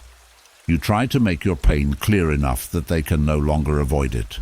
You believe that if you speak calmly, use the right examples, or show enough emotion, they will finally understand. But understanding cannot be forced into a person who is committed to protecting themselves from it. This is where emotional justice becomes a dangerous demand. Emotional justice is the hope that the person who hurt you will finally feel the full weight of what they caused. You want them to see the child you were. You want them to recognize the fear, shame, or confusion their behavior created. You want their apology to restore order to a past that felt deeply unfair. This desire is human. It is not weak to want acknowledgement. A sincere apology can matter. Accountability can bring clarity. Honest repair can strengthen a relationship. But Stoicism warns you not to build your peace on something outside your control. Their honesty is not yours to command. Their maturity is not yours to create. Their courage to face themselves is not yours to supply. You may present the truth. You cannot force them to receive it. This is especially difficult when the person seems capable in other areas of life. They may be intelligent, respected, successful, generous, or admired by many people. You may think, how can someone who understands so much fail to understand this? But intelligence is not the same as emotional character. A person can manage a business and still avoid responsibility. They can advise others and remain blind to their own behavior. They can speak about love while becoming defensive when someone names the harm they caused. Emotional maturity requires more than knowledge. It requires humility. It requires the ability to tolerate shame without immediately pushing it onto someone else. It requires the courage to say, I did something harmful, even if I did not intend to. Not everyone has developed that courage. When you demand it from someone who does not possess it, every conversation becomes another place where you are disappointed. You return hoping for understanding. They return with excuses. You bring evidence. They bring denial. You speak about the effect. They defend the intention. You say, that hurt me. They say, but I meant well. Intention matters, but it does not erase impact. A person can cause harm without planning to cause it. A careless driver may not intend to damage another car, yet the damage still exists. In the same way, someone may have believed they were disciplining, preparing, or protecting you while using methods that created fear and shame. Their intention may explain the behavior. It does not cancel the effect. But an incapable person may be unable to hold both truths at once. To admit the effect, they believe they must accept the identity of a terrible person, so they reject the entire claim. They defend themselves instead of listening to you. This is why some apologies never come. The person is not only hearing your pain, they are hearing a threat to the story they tell about themselves. You may believe that more explanation will make the truth safer for them. Sometimes it will not. A person who needs innocence more than honesty will continue protecting innocence. Your task is to recognize when the conversation has stopped being a path toward repair and become another attempt to earn validation. Ask yourself what the person has shown repeatedly. Do they listen without interrupting? Can they name their behavior without adding excuses? Do they show interest in your experience or only in protecting their image? Have they changed anything after previous conversations? Do they treat your honesty as information or as an attack? Patterns reveal capacity. Words alone do not. Someone may say, I am sorry you feel that way, but this may not be accountability. It places the problem inside your feeling rather than their action. They may say, I already apologized, while repeating the same behavior. They may offer affection after conflict without ever naming what happened. Peace requires you to judge repair by change, not by temporary comfort. A true apology does not have to be perfect. The person may struggle for words. They may feel embarrassed. They may need time to understand. But sincere accountability moves toward the truth instead of away from it. It sounds like, I see what I did. I understand why it hurt. I should have handled it differently. I will work to prevent it from happening again. When those elements are missing, you may be receiving regret about the conflict, not responsibility for the harm. You are allowed to notice the difference, but once you notice it, Another decision becomes necessary. Will you continue placing your healing in the hands of someone who has shown they cannot hold it? Stoicism asks you to bring your attention back to what is yours. You can decide whether to speak. You can decide how many times to explain. You can decide what behavior you will accept now. You can decide what distance is necessary. You cannot decide whether they become capable of honest reflection. This is not surrender. It is the end of begging reality to become something it has not shown itself to be. Sometimes you may need to accept that a person can never give you the conversation you deserved. They may not possess the language. They may be too defended. They may still believe that authority means never admitting fault. Acceptance does not mean approval. It does not mean saying the behavior was acceptable. It means you stop arguing with the fact that this person is currently limited. When you accept their limitation, you can make decisions based on who they are rather than who you hope they will become. Perhaps you reduce what you share with them. Perhaps you stop bringing vulnerable feelings to someone who repeatedly mocks them. Perhaps you keep the relationship polite, but no longer emotionally open. Perhaps you leave certain subjects untouched, because every attempt ends in harm. Perhaps the safest choice is greater distance. These decisions should not be made from revenge. They should be made from clear observation. A boundary is not a punishment. It is information about how you will participate. You are not saying, "You must suffer because you failed me." You are saying, "I will no longer place my peace where it is repeatedly mishandled." This is emotional self-respect.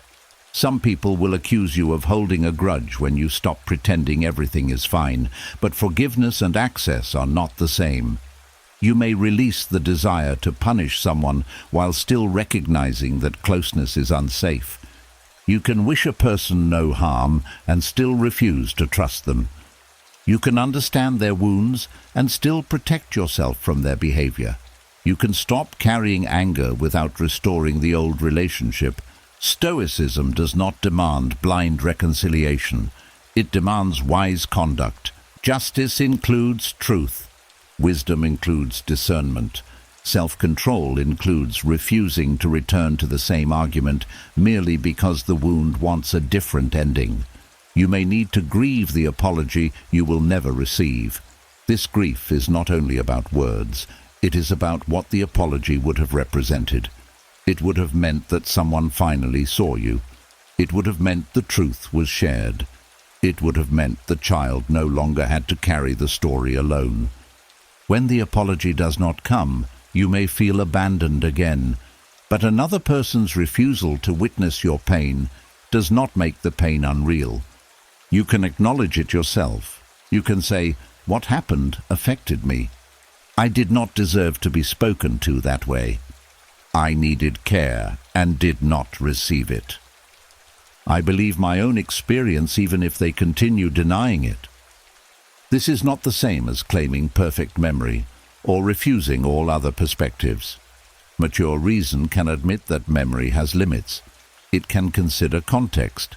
It can recognize that two people may remember an event differently. But uncertainty about every detail does not require you to deny the pattern. You may not remember the exact words spoken on a particular day. You may still know that criticism was frequent. You may not recall every argument. You may still know that you lived in fear of someone's reactions. You do not need a courtroom-level record to respect the emotional effects that remain. The person who hurt you may also have suffered. They may have been raised harshly. They may have believed cruelty was normal. They may have lacked support, education, or emotional tools. Compassion can recognize these facts. But compassion without boundaries can become self-betrayal. Their history explains why change may be difficult. It does not make you responsible for accepting continued harm. You are not required to remain available until they become ready. You are not required to become their teacher, therapist, or judge. Sometimes the most compassionate response is to stop trying to force insight and allow consequences to speak where words have failed. Distance may reveal what endless explanation could not, or it may reveal nothing. Either way, your boundary can still remain right. The Stoic does not choose a wise action only when it changes another person. The action is chosen because it agrees with character. You speak honestly because honesty is right. You remain calm because self-control protects your judgment. You set limits because justice does not require continued exposure to disrespect. What they learn from your action belongs to them. This freedom is powerful because it ends the hidden bargain. I will be peaceful only after you understand. You replace it with a steadier truth. I will seek peace because my mind is my responsibility.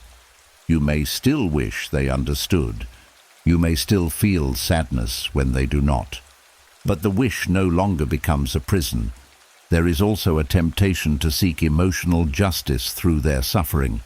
You may hope that life will teach them a painful lesson. You may watch for signs that their choices have caught up with them. You may believe that seeing them hurt will finally balance what happened. But another person's suffering cannot return what you lost. It may provide brief satisfaction, yet the original need often remains. The child did not need to see the offender in pain. The child needed protection, truth, and care. Those needs must now be met through the life you build, not through the pain you hope someone else receives. Justice may require consequences. Harmful behavior should not always be ignored. You may need to report misconduct, defend someone vulnerable, seek legal protection, or state the truth clearly. But justice should be directed by principle, not by the desire to enjoy another person's suffering. The Stoic difference is intention. Are you acting to protect what is right? Or are you acting only to discharge pain? The same outward decision can come from very different inner places. Clear action leaves you steadier. Revenge keeps you emotionally connected. You become free when you no longer need another person to become better before you are allowed to move forward. Their apology would be welcome. Their accountability would be meaningful. Their understanding might bring comfort. But none of these can become the foundation of your peace. Your peace must rest on what you can practice now. You can stop reopening yourself before someone who repeatedly denies you. You can trust patterns more than promises. You can grieve what was never given. You can choose distance without hatred. You can acknowledge the truth without demanding that everyone agree.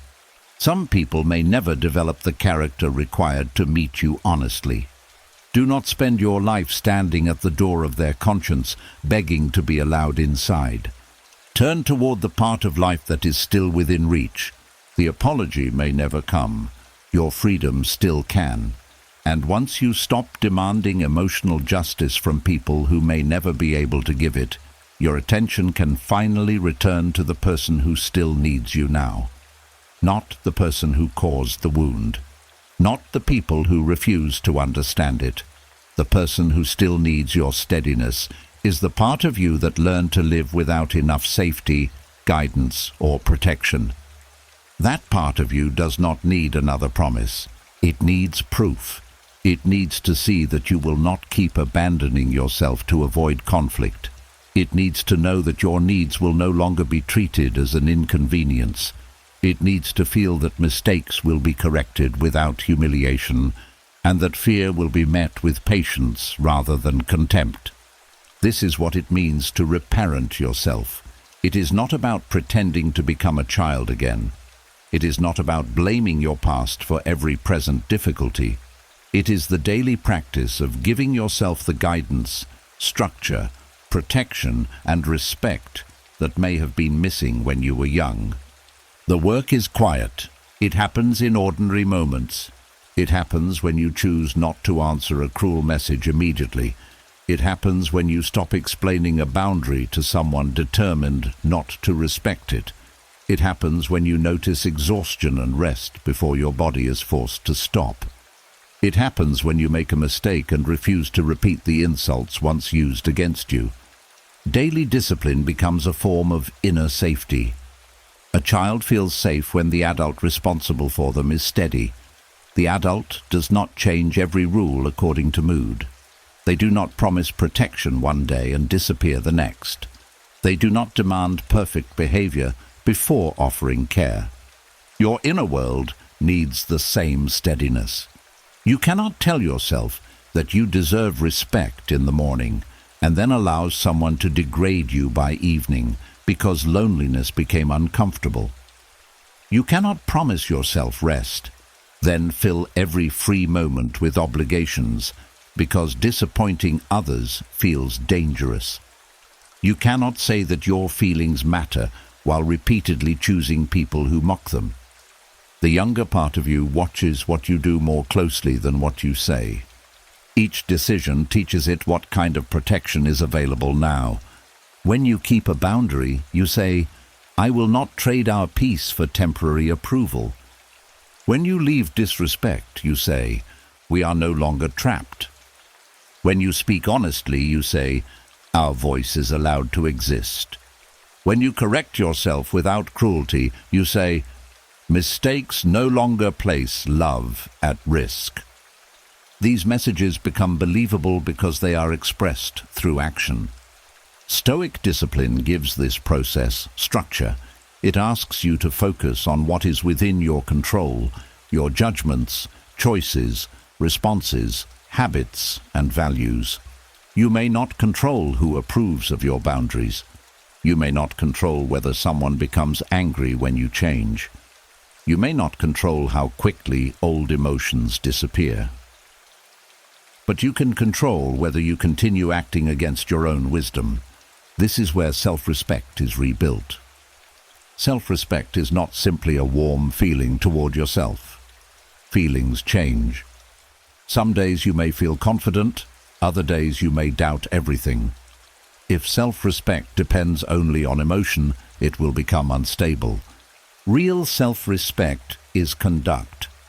It is the decision to treat your life as something worthy of careful leadership, even when you do not feel strong.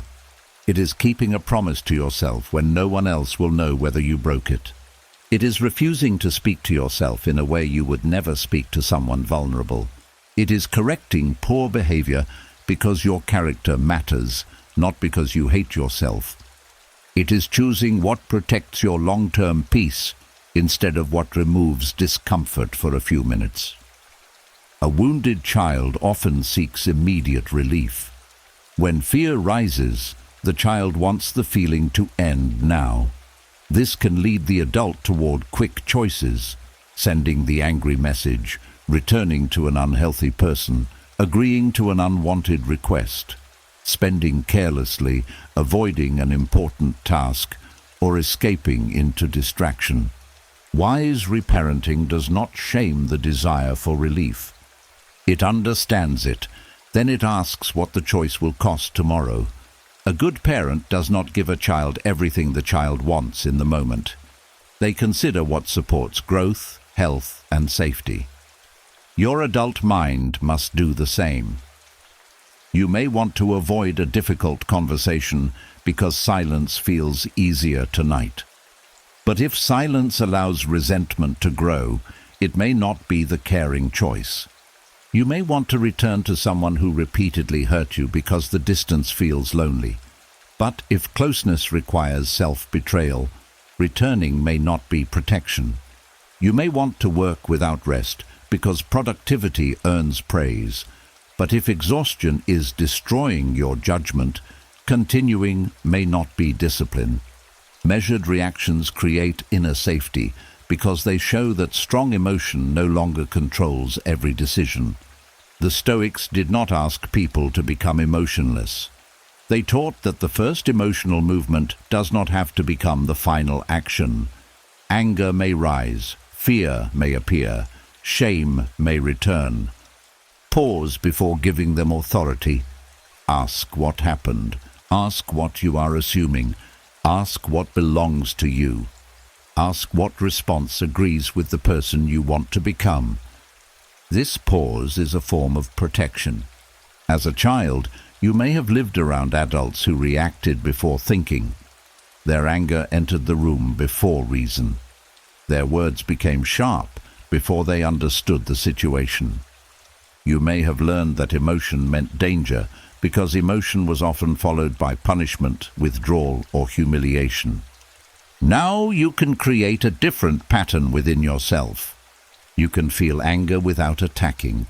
You can feel fear without surrendering. You can feel sadness without insulting yourself for being weak. You can feel disappointment without turning it into a judgment against your entire life. The emotion is allowed to exist. It is not allowed to become the only voice in the room. Honest reflection is another part of reparenting. A wise parent does not ignore harmful behavior simply because correction feels uncomfortable. In the same way, caring for yourself does not mean excusing everything you do. You must be willing to look clearly at your choices. Did you avoid responsibility? Did you speak unfairly? Did you remain somewhere unhealthy because you were afraid to be alone? Did you promise more than you could give? Did you repeat the same pattern while blaming everyone around you? These questions should not be asked with hatred. They should be asked with the intention to guide. There is a difference between saying, "Why are you always like this?" and asking, "What judgment led to this choice, and what can be done differently?" The first creates shame. The second creates understanding. Perhaps you acted defensively because you expected rejection.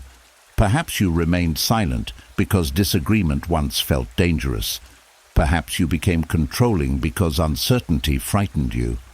Understanding the reason does not remove responsibility, but it helps you choose a better response. A good inner parent does not confuse compassion with permission. You can understand why a pattern developed and still decide that it must end. You can say, "This behavior once protected me, but it is harming my life now." You can thank the old survival response for what it tried to do without allowing it to remain in control. Boundaries are one of the clearest ways to create inner safety, but boundaries are often misunderstood. A boundary is not a demand that another person behave exactly as you wish. It is a decision about what you will do when certain behavior occurs. You cannot force someone to stop insulting you. You can end the conversation when insults begin. You cannot force someone to respect your time. You can stop agreeing to plans that repeatedly ignore your needs. You cannot force someone to become trustworthy. You can decide how much access their behavior deserves. This keeps the boundary within your control. It also prevents endless arguments. You do not need to convince someone that your limit is reasonable before you are allowed to keep it. Listen to fair concerns. Examine whether your boundary is just, but do not confuse another person's displeasure with proof that you are wrong. A child may have needed permission. An adult can make a thoughtful decision. Consistency is what makes a boundary believable. If you state a limit and abandon it each time someone becomes upset, the younger part of you learns that other people's emotions still matter more than your safety. This does not mean you must become rigid. New facts may require adjustment. Wisdom remains flexible, but flexibility should come from reason, not fear. You can reconsider a choice without betraying yourself. You can forgive without reopening every door. You can be kind without becoming available for repeated harm. Daily routines also matter because predictability can calm a mind shaped by uncertainty. You do not need a perfect schedule. You need small practices that show your life is being guided deliberately. Begin the day by asking what is truly within your control. End the day by reviewing your conduct without humiliation. Notice where fear made decisions. Notice where courage appeared. Notice what needs correction tomorrow. The purpose is not to judge the day as good or bad. The purpose is to become more conscious. A simple evening reflection may ask, where did I act according to my values? Where did I abandon them? What is one wiser choice I can make next time? This gives the mind direction. It prevents vague shame from taking over. You do not need to call yourself a failure because the day was imperfect. You identify the lesson and carry it forward. Rest is also part of discipline. If childhood taught you that care had to be earned, you may treat rest as a reward available only after every task is complete. But life will always offer another task. If rest comes only after everything is finished, it may never come. A wise parent does not wait until a child collapses before allowing sleep. Your adult mind should not wait for complete exhaustion either. Rest protects judgment. It reduces careless reactions. It gives the mind space to separate present facts from old fear. Choosing rest is not abandoning responsibility. It is maintaining the person responsible for your life. The same is true of food, movement, order, and supportive connection. These ordinary forms of care may not feel dramatic, but they communicate stability. They tell your system that someone is paying attention now, that someone is you. Reparenting also means becoming careful about who receives access to you. A child has little control over the people in the home. An adult usually has more choice. You may not be able to remove every difficult person. Family, work, and duty can require contact. But you can become more thoughtful about emotional access. Not everyone deserves your deepest fears. Not everyone can handle your honesty with care. Not everyone should receive another opportunity after repeatedly proving unsafe. Choose relationships where respect does not disappear during disagreement. Choose people who can hear no without punishing you. Choose those whose actions remain steady after kind words. Inner safety grows when your environment begins agreeing with the respect you are trying to build within. There will be days when you return to old habits. You may break a boundary, speak harshly to yourself, or make a choice driven by fear. Do not use the mistake as proof that nothing has changed. Return. That is part of discipline too. A steady parent does not abandon a child because the child struggled again. Your wiser self should not disappear when you need it most. Acknowledge the mistake. Repair what can be repaired. Study what weakened your judgment. Begin again without drama. The ability to return is more valuable than the fantasy of never failing. Each return builds trust. You teach yourself that a mistake no longer leads to total abandonment. Guidance remains available. Care remains present.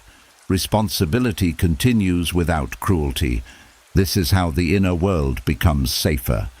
Not because pain never visits. Not because fear disappears. Not because every relationship becomes easy. It becomes safer because a wiser authority now lives within you. An authority that listens before reacting. An authority that protects without controlling. An authority that corrects without humiliating. An authority that keeps promises more often, repairs them when broken, and refuses to disappear. You may not have received this kind of leadership when you were young, but your childhood does not own every form of care you will ever know. Through daily boundaries, honest reflection, measured action, and steady choices, you can become the person your younger self once needed. Not perfectly, but consistently. And consistency is how trust returns. And once daily discipline begins creating inner safety, you may notice how quickly that safety can disappear when something small touches an old wound. A changed tone, a delayed reply, a raised voice, or a simple correction can awaken an emotion far greater than the present moment seems to deserve. The reaction feels immediate. Your body tightens. Your thoughts begin racing, Something inside you says, here it comes again. But what if the danger is not happening again? What if the present event only resembles something your mind once learned to fear?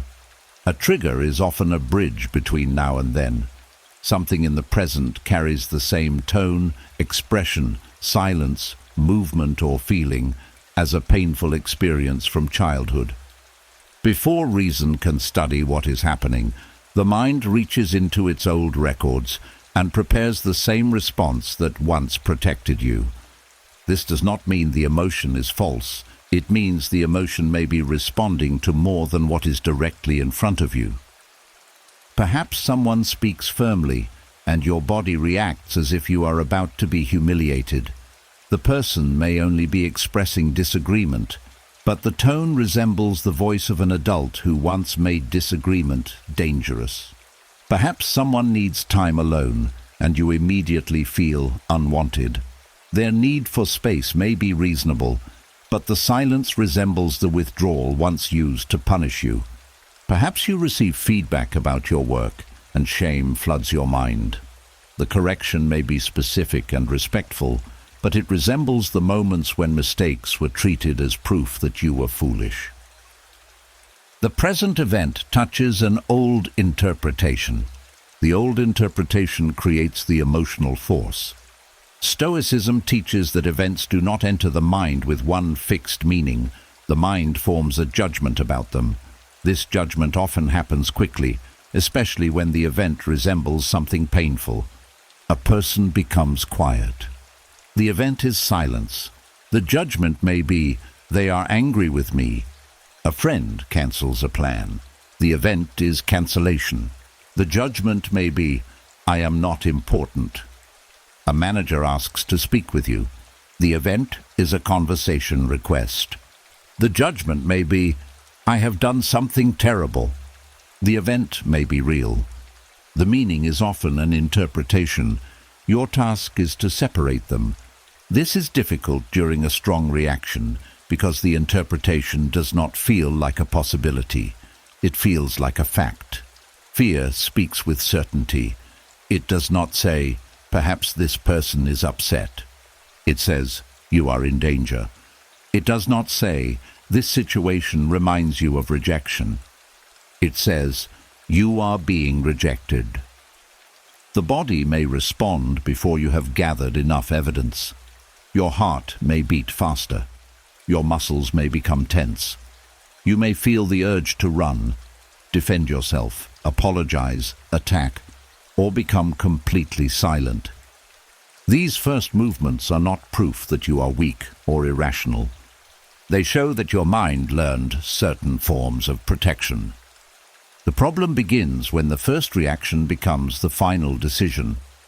Stoic discipline creates a pause between the feeling and the action. You may not be able to stop the trigger from appearing, but you can refuse to let it complete the whole story without examination. Begin by naming the reaction carefully. This tone reminds me of something painful. This silence is awakening an old fear. This correction is touching the shame I felt when mistakes were punished. Notice the difference between this language and saying, the same thing is happening again. One statement creates space for examination. The other announces a conclusion. When a trigger appears, ask what belongs to the present and what belongs to memory. What has the person actually said? What have they actually done? What are you adding based on past experience?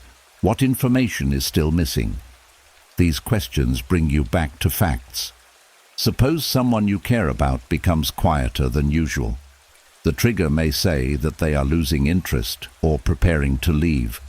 Before reacting, look at what you truly know. Perhaps they have had a difficult day. Perhaps they are tired. Perhaps something unrelated is occupying their mind. You do not need to ignore your concern. You can ask calmly. You seem quieter today. Is something troubling you? This response respects the feeling without allowing fear to create an accusation. But if you react from the old interpretation, you may say, You clearly do not care about me anymore. The other person may feel attacked and withdraw further. Their withdrawal then appears to confirm the original fear. This is how unexamined triggers can help recreate the outcomes they predict. The reaction changes the situation. The situation then strengthens the old belief. Reason interrupts this cycle. It does not promise that every situation is safe. Some present events truly are warnings. A person may be becoming distant. Someone may be speaking with contempt. A boundary may be under attack. Stoicism does not ask you to explain away real danger. It asks you to respond to the danger that exists, not to every danger the memory can invent. There is a difference between caution and panic. Caution gathers information. Panic declares the answer before the evidence arrives. Caution asks what action is appropriate. Panic repeats whatever once helped you survive. Perhaps your childhood response was to become invisible. When someone was angry, you stopped speaking. You agreed quickly. You made yourself small. That response may appear again whenever conflict begins, but present disagreement does not always require childhood silence. Your adult reason may decide that the situation calls for a calm question, a clear boundary, or a temporary pause. You have more choices now. Perhaps your old response was to become pleasing. You apologized even when you had done nothing wrong. You tried to repair everyone's mood. Today, when someone seems disappointed, the same urge may return.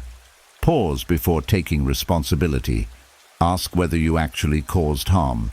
Another person's disappointment may simply mean they did not receive what they wanted. Their emotion is real, but it does not automatically make your decision unjust.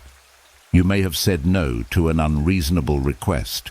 You may have chosen rest instead of another obligation. You may have expressed a different opinion. The other person's reaction can feel dangerous because disappointment once threatened affection. But the present may offer something childhood did not. The freedom to let another person have a feeling without rushing to remove it. This is an important form of adult strength. You do not have to manage every face in the room. You do not have to repair every silence. You do not have to accept blame simply because tension feels familiar. Your responsibility is to examine your conduct. Were you honest? Were you fair? Did you speak with respect? Did you act with self-control? When the answer is yes, you can allow discomfort without changing a wise decision. Triggers can also appear through kindness. This may seem strange, but a person raised around unstable affection may become uneasy when someone treats them consistently well. Steady care may feel suspicious because the mind is waiting for the condition, the sudden withdrawal, or the hidden demand. You may search for signs that the kindness is false. You may test the person. You may create distance before they can disappoint you. The trigger is not always created by obvious conflict. Sometimes safety itself awakens fear because safety is unfamiliar. The mind asks, "When will this change?"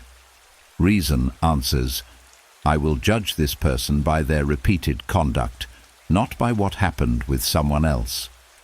You do not need to trust instantly. Trust should grow through evidence, but you also do not need to punish a present person for a past person's choices. This balance is essential. A trigger may offer useful information. It may tell you that something resembles an old pattern. Treat it as a signal to look more carefully, not as a command to reach the same conclusion. You can say, "This behavior concerns me because it resembles something harmful I experienced before. I will observe whether the pattern continues." This is wiser than immediate denial. It is also wiser than immediate certainty. The goal is not to become suspicious of your own feelings. Your reactions matter. They deserve attention, but attention is different from obedience. A feeling can enter the conversation. It should not become the only witness. Reason must also be heard. Context must be examined. present evidence must be allowed to speak. This process may require patience because triggers often create urgency. You may feel that you must respond now, send the message now, leave now, accuse now, or apologize now. Urgency narrows judgment. When possible, delay actions that cannot easily be reversed. Do not send the angry message immediately. Do not make a final decision in the first wave of fear. Do not promise something simply to end tension. Give the emotion time to settle enough for reason to return. A pause is not weakness. It is protection from the part of you that still believes every discomfort is an emergency. During that pause, bring yourself back to the current moment. Notice where you are. Notice who is present. Notice what choices are available. Remind yourself, I am not trapped in the old room. I can ask questions now. I can leave if necessary. I can disagree without becoming powerless. I can protect myself without becoming cruel. These statements remind the mind that the present contains resources the past did not. You may also need to examine the size of your response. Ask whether it matches the event. If a small correction creates hours of shame, an old wound may be involved.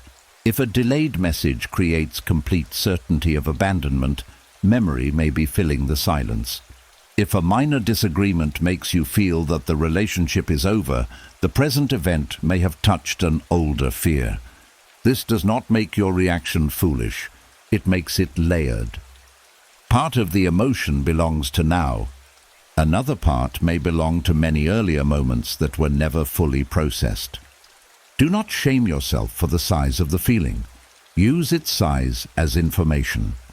Say, this reaction is larger than the current event. Something old may be present. That sentence changes the question. Instead of asking, why am I so difficult? You ask, what earlier meaning has been awakened? Perhaps disagreement once meant rejection. Perhaps silence once meant punishment. Perhaps error once meant humiliation. Once you name the old meaning, you can compare it with reality. Does disagreement still mean rejection in this relationship? Does this silence have the same purpose? Is this correction being delivered with contempt or with respect? You are not forcing the answer. You are gathering evidence.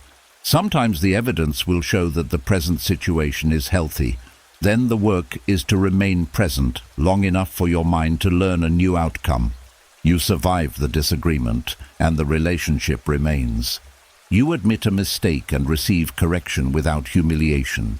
You set a limit, and a trustworthy person respects it. Each new experience helps the mind separate past danger from present reality. At other times, the evidence will show that the concern is valid.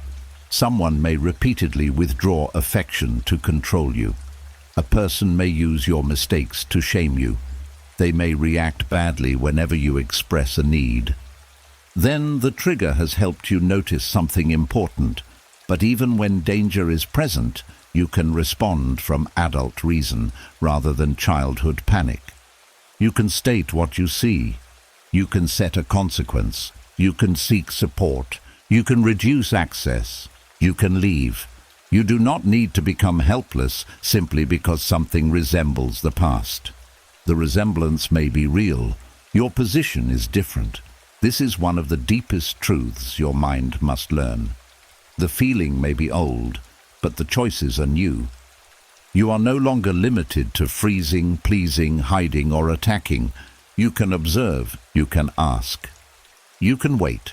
You can decide. Over time, triggers may still appear, but they do not have to control the entire moment. At first, you may recognize them only after reacting. Later, you may notice them while the reaction is happening. Eventually, you may feel the first movement and pause before acting. That pause is growth. It is the moment where the past stops automatically becoming the future. Your triggers are not proof that you are broken. They are signs that your mind remembers. Listen to what they reveal. Then let reason determine what is true now. The present may resemble the past. It is not required to become it. And once you learn to separate a trigger from present danger, a deeper habit becomes easier to notice. Whenever fear, shame, confusion, or rejection rises, the mind may immediately turn against itself. Before asking what happened, it asks a harsher question. What is wrong with me?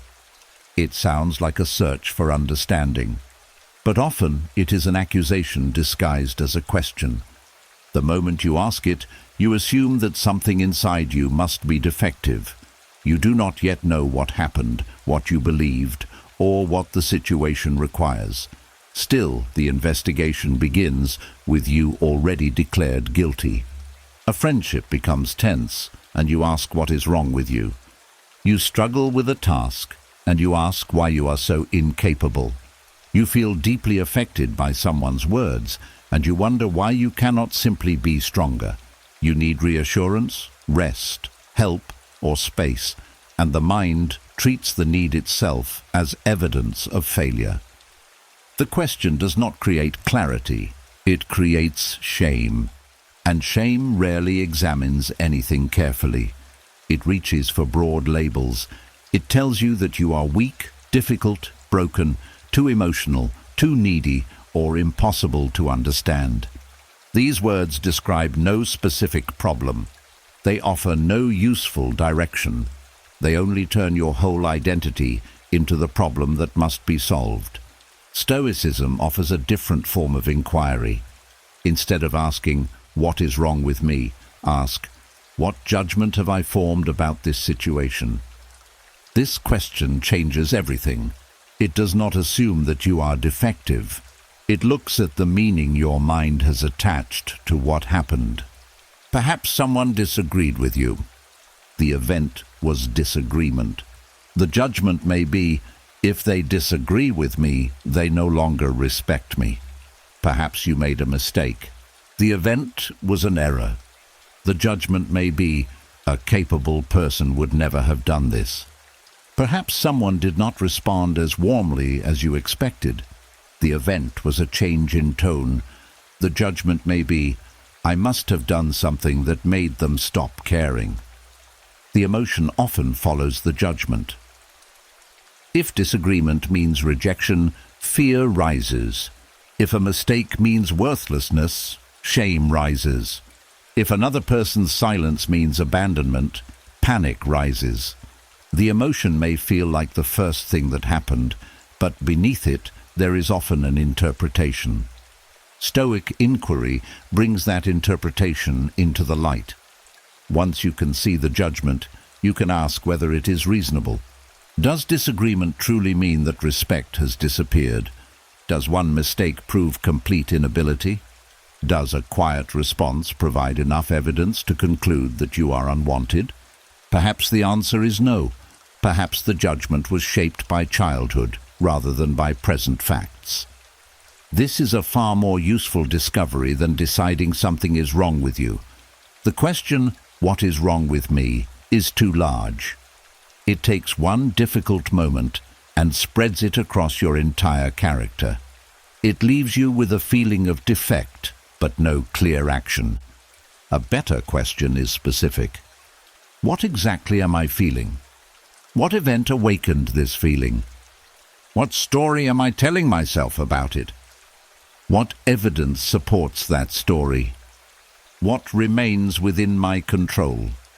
Specific questions reduce confusion. They separate the experience into parts that can be understood. Suppose you feel anxious before speaking in front of others. The old question says, "Why am I so weak?" That accusation may increase the anxiety. Now you are not only afraid of speaking, you are ashamed of being afraid.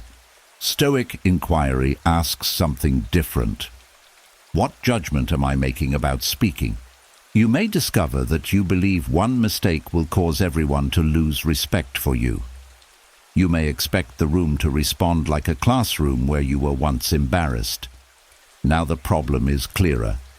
The fear is not proof of weakness. It is connected to a judgment about what failure would mean. You can examine that judgment. Will everyone truly reject you because of one imperfect sentence? Can a thoughtful person make a mistake and continue? What preparation is within your control? Can you speak slowly? Organize your main points and accept that some nervousness may remain. The new questions create action. The old accusation created only pain. This is why Stoic thinking is practical. It does not spend endless time asking why you are not a different person. It asks what response is available to the person you are now. Perhaps you are afraid. What can courage do in this moment? Perhaps you acted badly. What can justice repair? Perhaps you are overwhelmed. What can wisdom simplify? Perhaps you are angry. What can self-control prevent? The focus moves from identity to conduct. This does not mean ignoring deeper patterns. There may be reasons why the same emotion continues appearing. Childhood experiences may have shaped your expectations. Long habits may influence your reactions. But understanding a pattern is different from declaring yourself defective.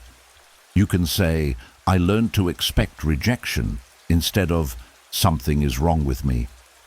You can say, "I become defensive when I feel misunderstood," instead of, "I am impossible to deal with."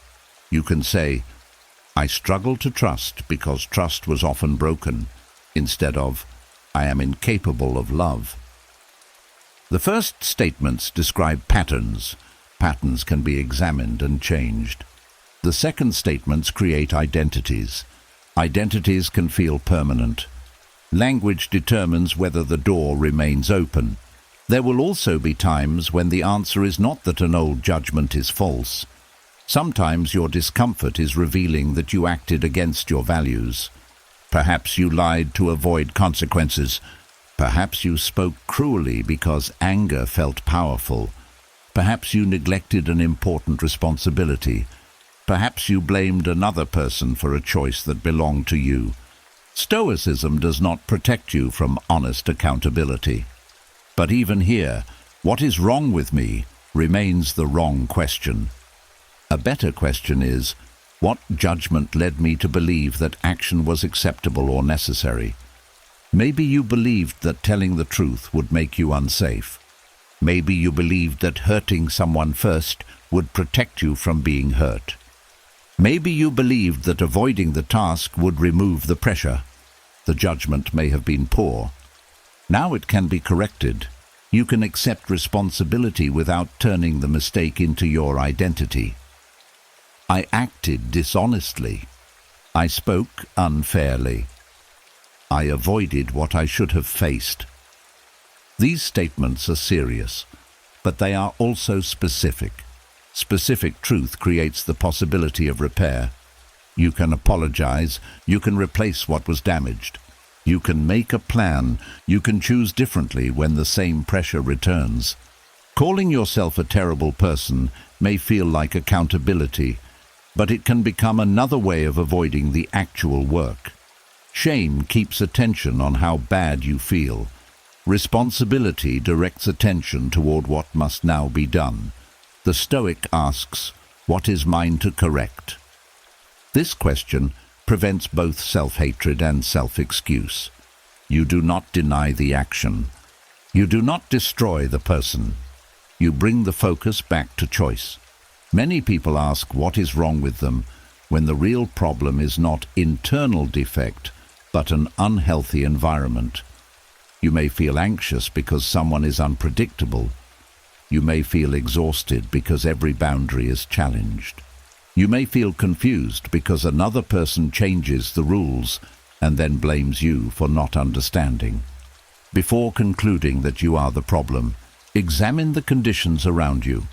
Does this relationship allow honest conversation? Are your feelings treated with respect? Are expectations clear? Does the other person accept responsibility? Do you feel calmer after communication or more confused? Sometimes distress is not evidence that you need to become less sensitive. It is evidence that something deserves closer attention. Stoic inquiry includes the environment because wisdom sees the whole situation. It does not place every burden inside the self. At the same time, you cannot control everything around you. Someone may remain unfair. A workplace may remain demanding. A family member may continue misunderstanding you. The question then becomes, what response is within my control? Can you communicate more clearly? Can you document what is happening? Can you reduce contact? Can you ask for support? Can you leave? Can you stop offering explanations to someone who uses every explanation against you? The answer may not remove every difficulty, but it restores movement. What is wrong with me makes you feel trapped inside yourself. What can I do now? Returns you to the present. There may be situations where you truly do not know what to do. Stoicism does not require immediate certainty. Wisdom sometimes begins by admitting that more information is needed. You can pause. You can observe patterns. You can ask questions. You can seek advice from someone trustworthy. You can delay a major decision until strong emotion has settled. Not knowing is not a personal defect. It is a temporary condition that requires patience. The old habit may try to turn uncertainty into shame. You should already know. You should be stronger. You should not need help. But these statements are not guidance. They are old demands for perfection. A wiser voice says, I do not fully understand this yet. I will gather what I need and respond carefully. That is disciplined humility. The same shift can be used when you feel an emotion you dislike. Instead of asking why something is wrong with you for feeling jealous, angry, lonely, or afraid, examine what the emotion is attached to.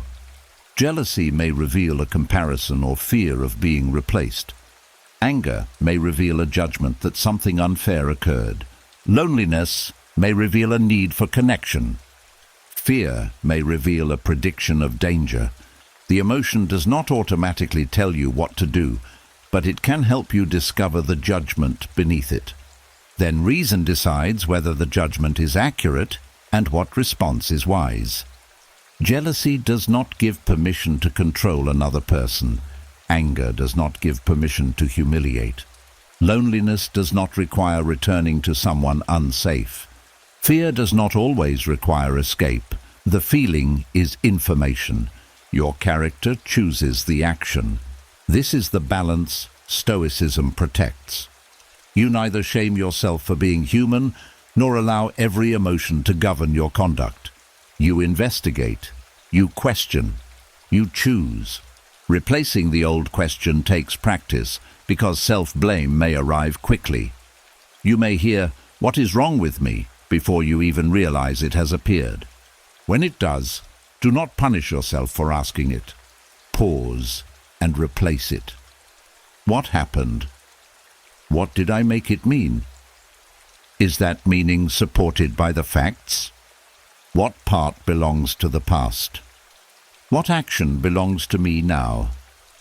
These questions lead the mind away from condemnation and toward clarity. You may discover that nothing is fundamentally wrong with you. You may be responding to an old lesson, an unmet need, a poor judgment, a difficult environment, or a skill you have not yet developed. Each of these requires a different response. An old lesson requires reassessment. An unmet need requires honest care. A poor judgment requires correction. A harmful environment requires boundaries. A missing skill requires practice. None of these are solved by calling yourself broken. You are not a mystery that must be insulted into improvement. You are a human being whose impressions, choices, habits, and surroundings can be examined with patience and reason. The next time pain rises, resist the urge to place your whole identity on trial.